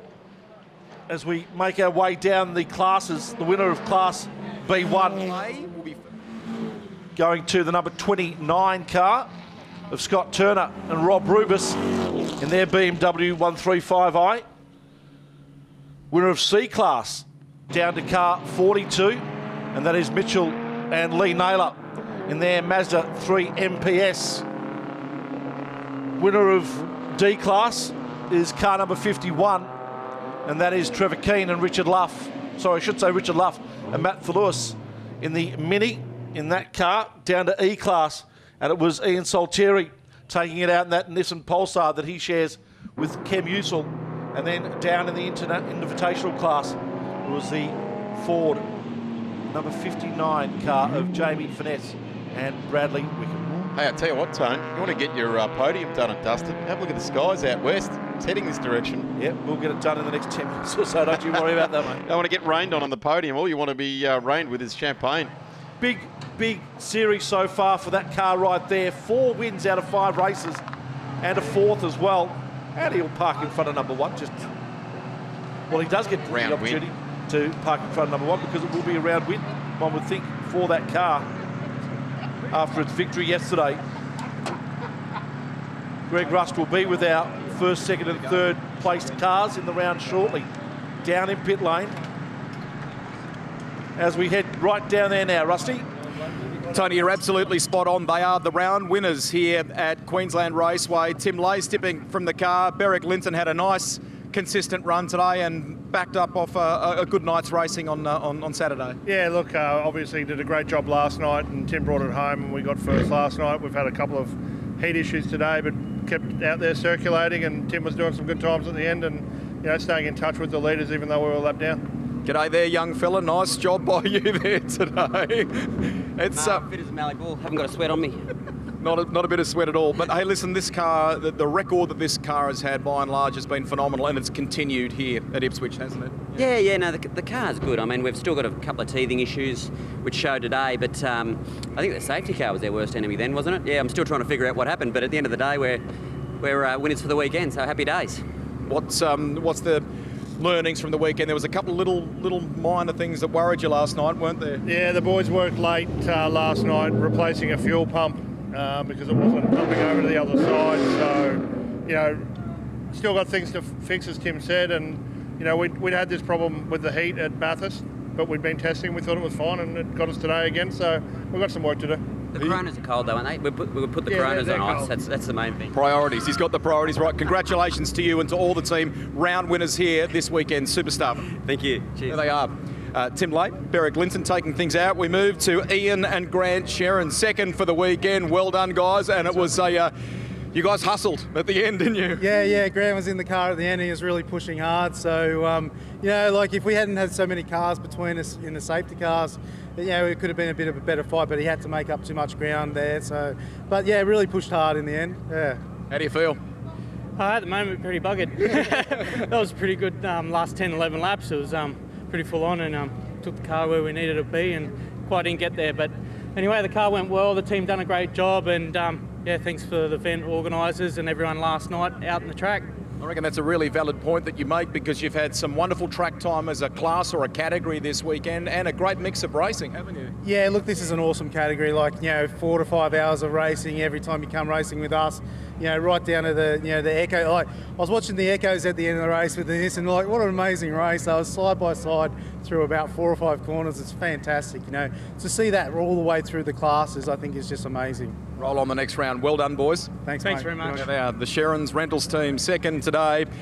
Tony and Kyle Orford have finished on the podium for the weekend. Nice work in the Lotus. Congratulations.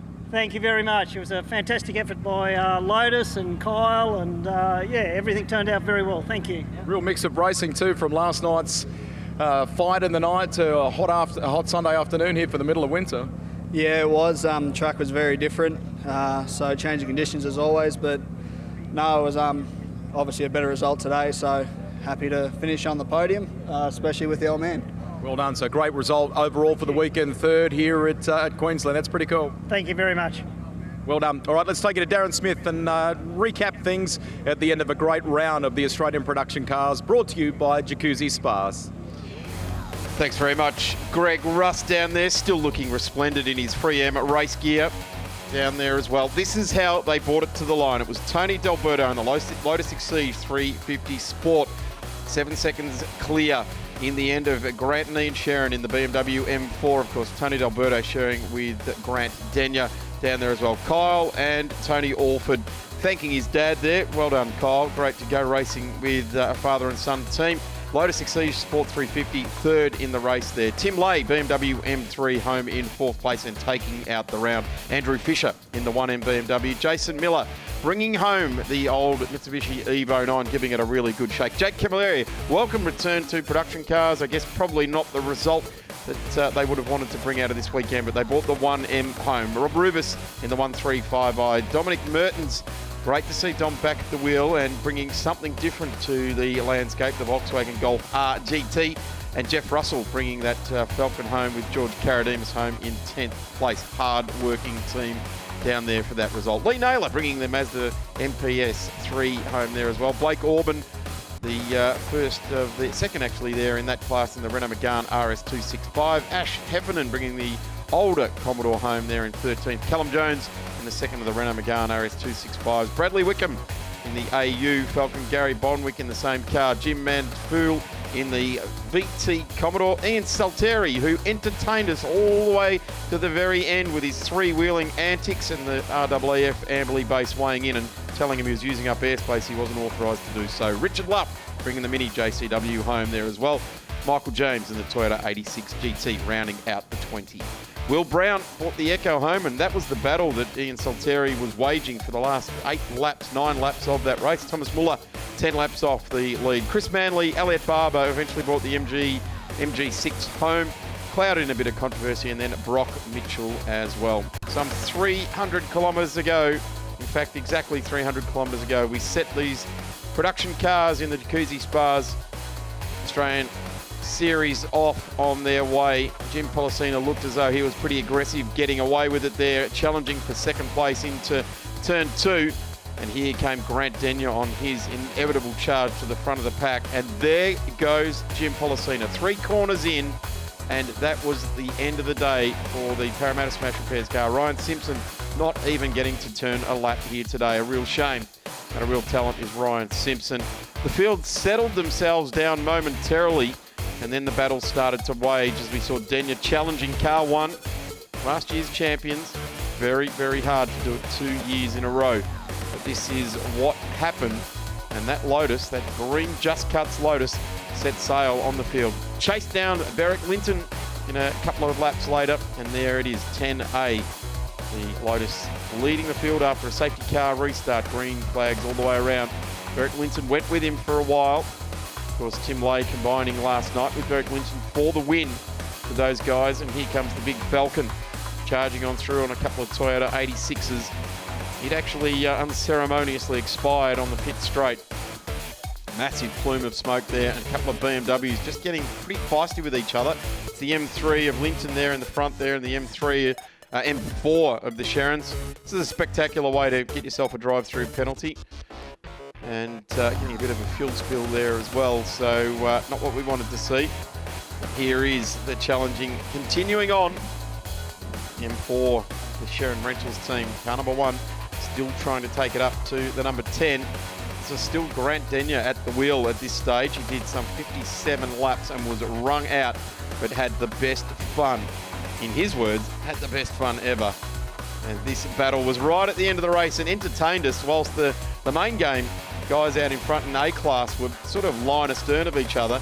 These two cars spent 8 laps side by side. In the end, Will Brown actually brought the car to pit lane on the last lap. And here was some contenders as well, just fighting out for the minors there. The Miller car bringing it home inside the 10, so wanting to try and stay out of trouble. And Tony D'Alberto, in fact, the guys were sharing earlier on today a helmet between them, but as the race came on, Denyer went back to his old helmet. There is the checkered flag being unfurled right in front of the Queensland Raceway's High Tech Oils Tower.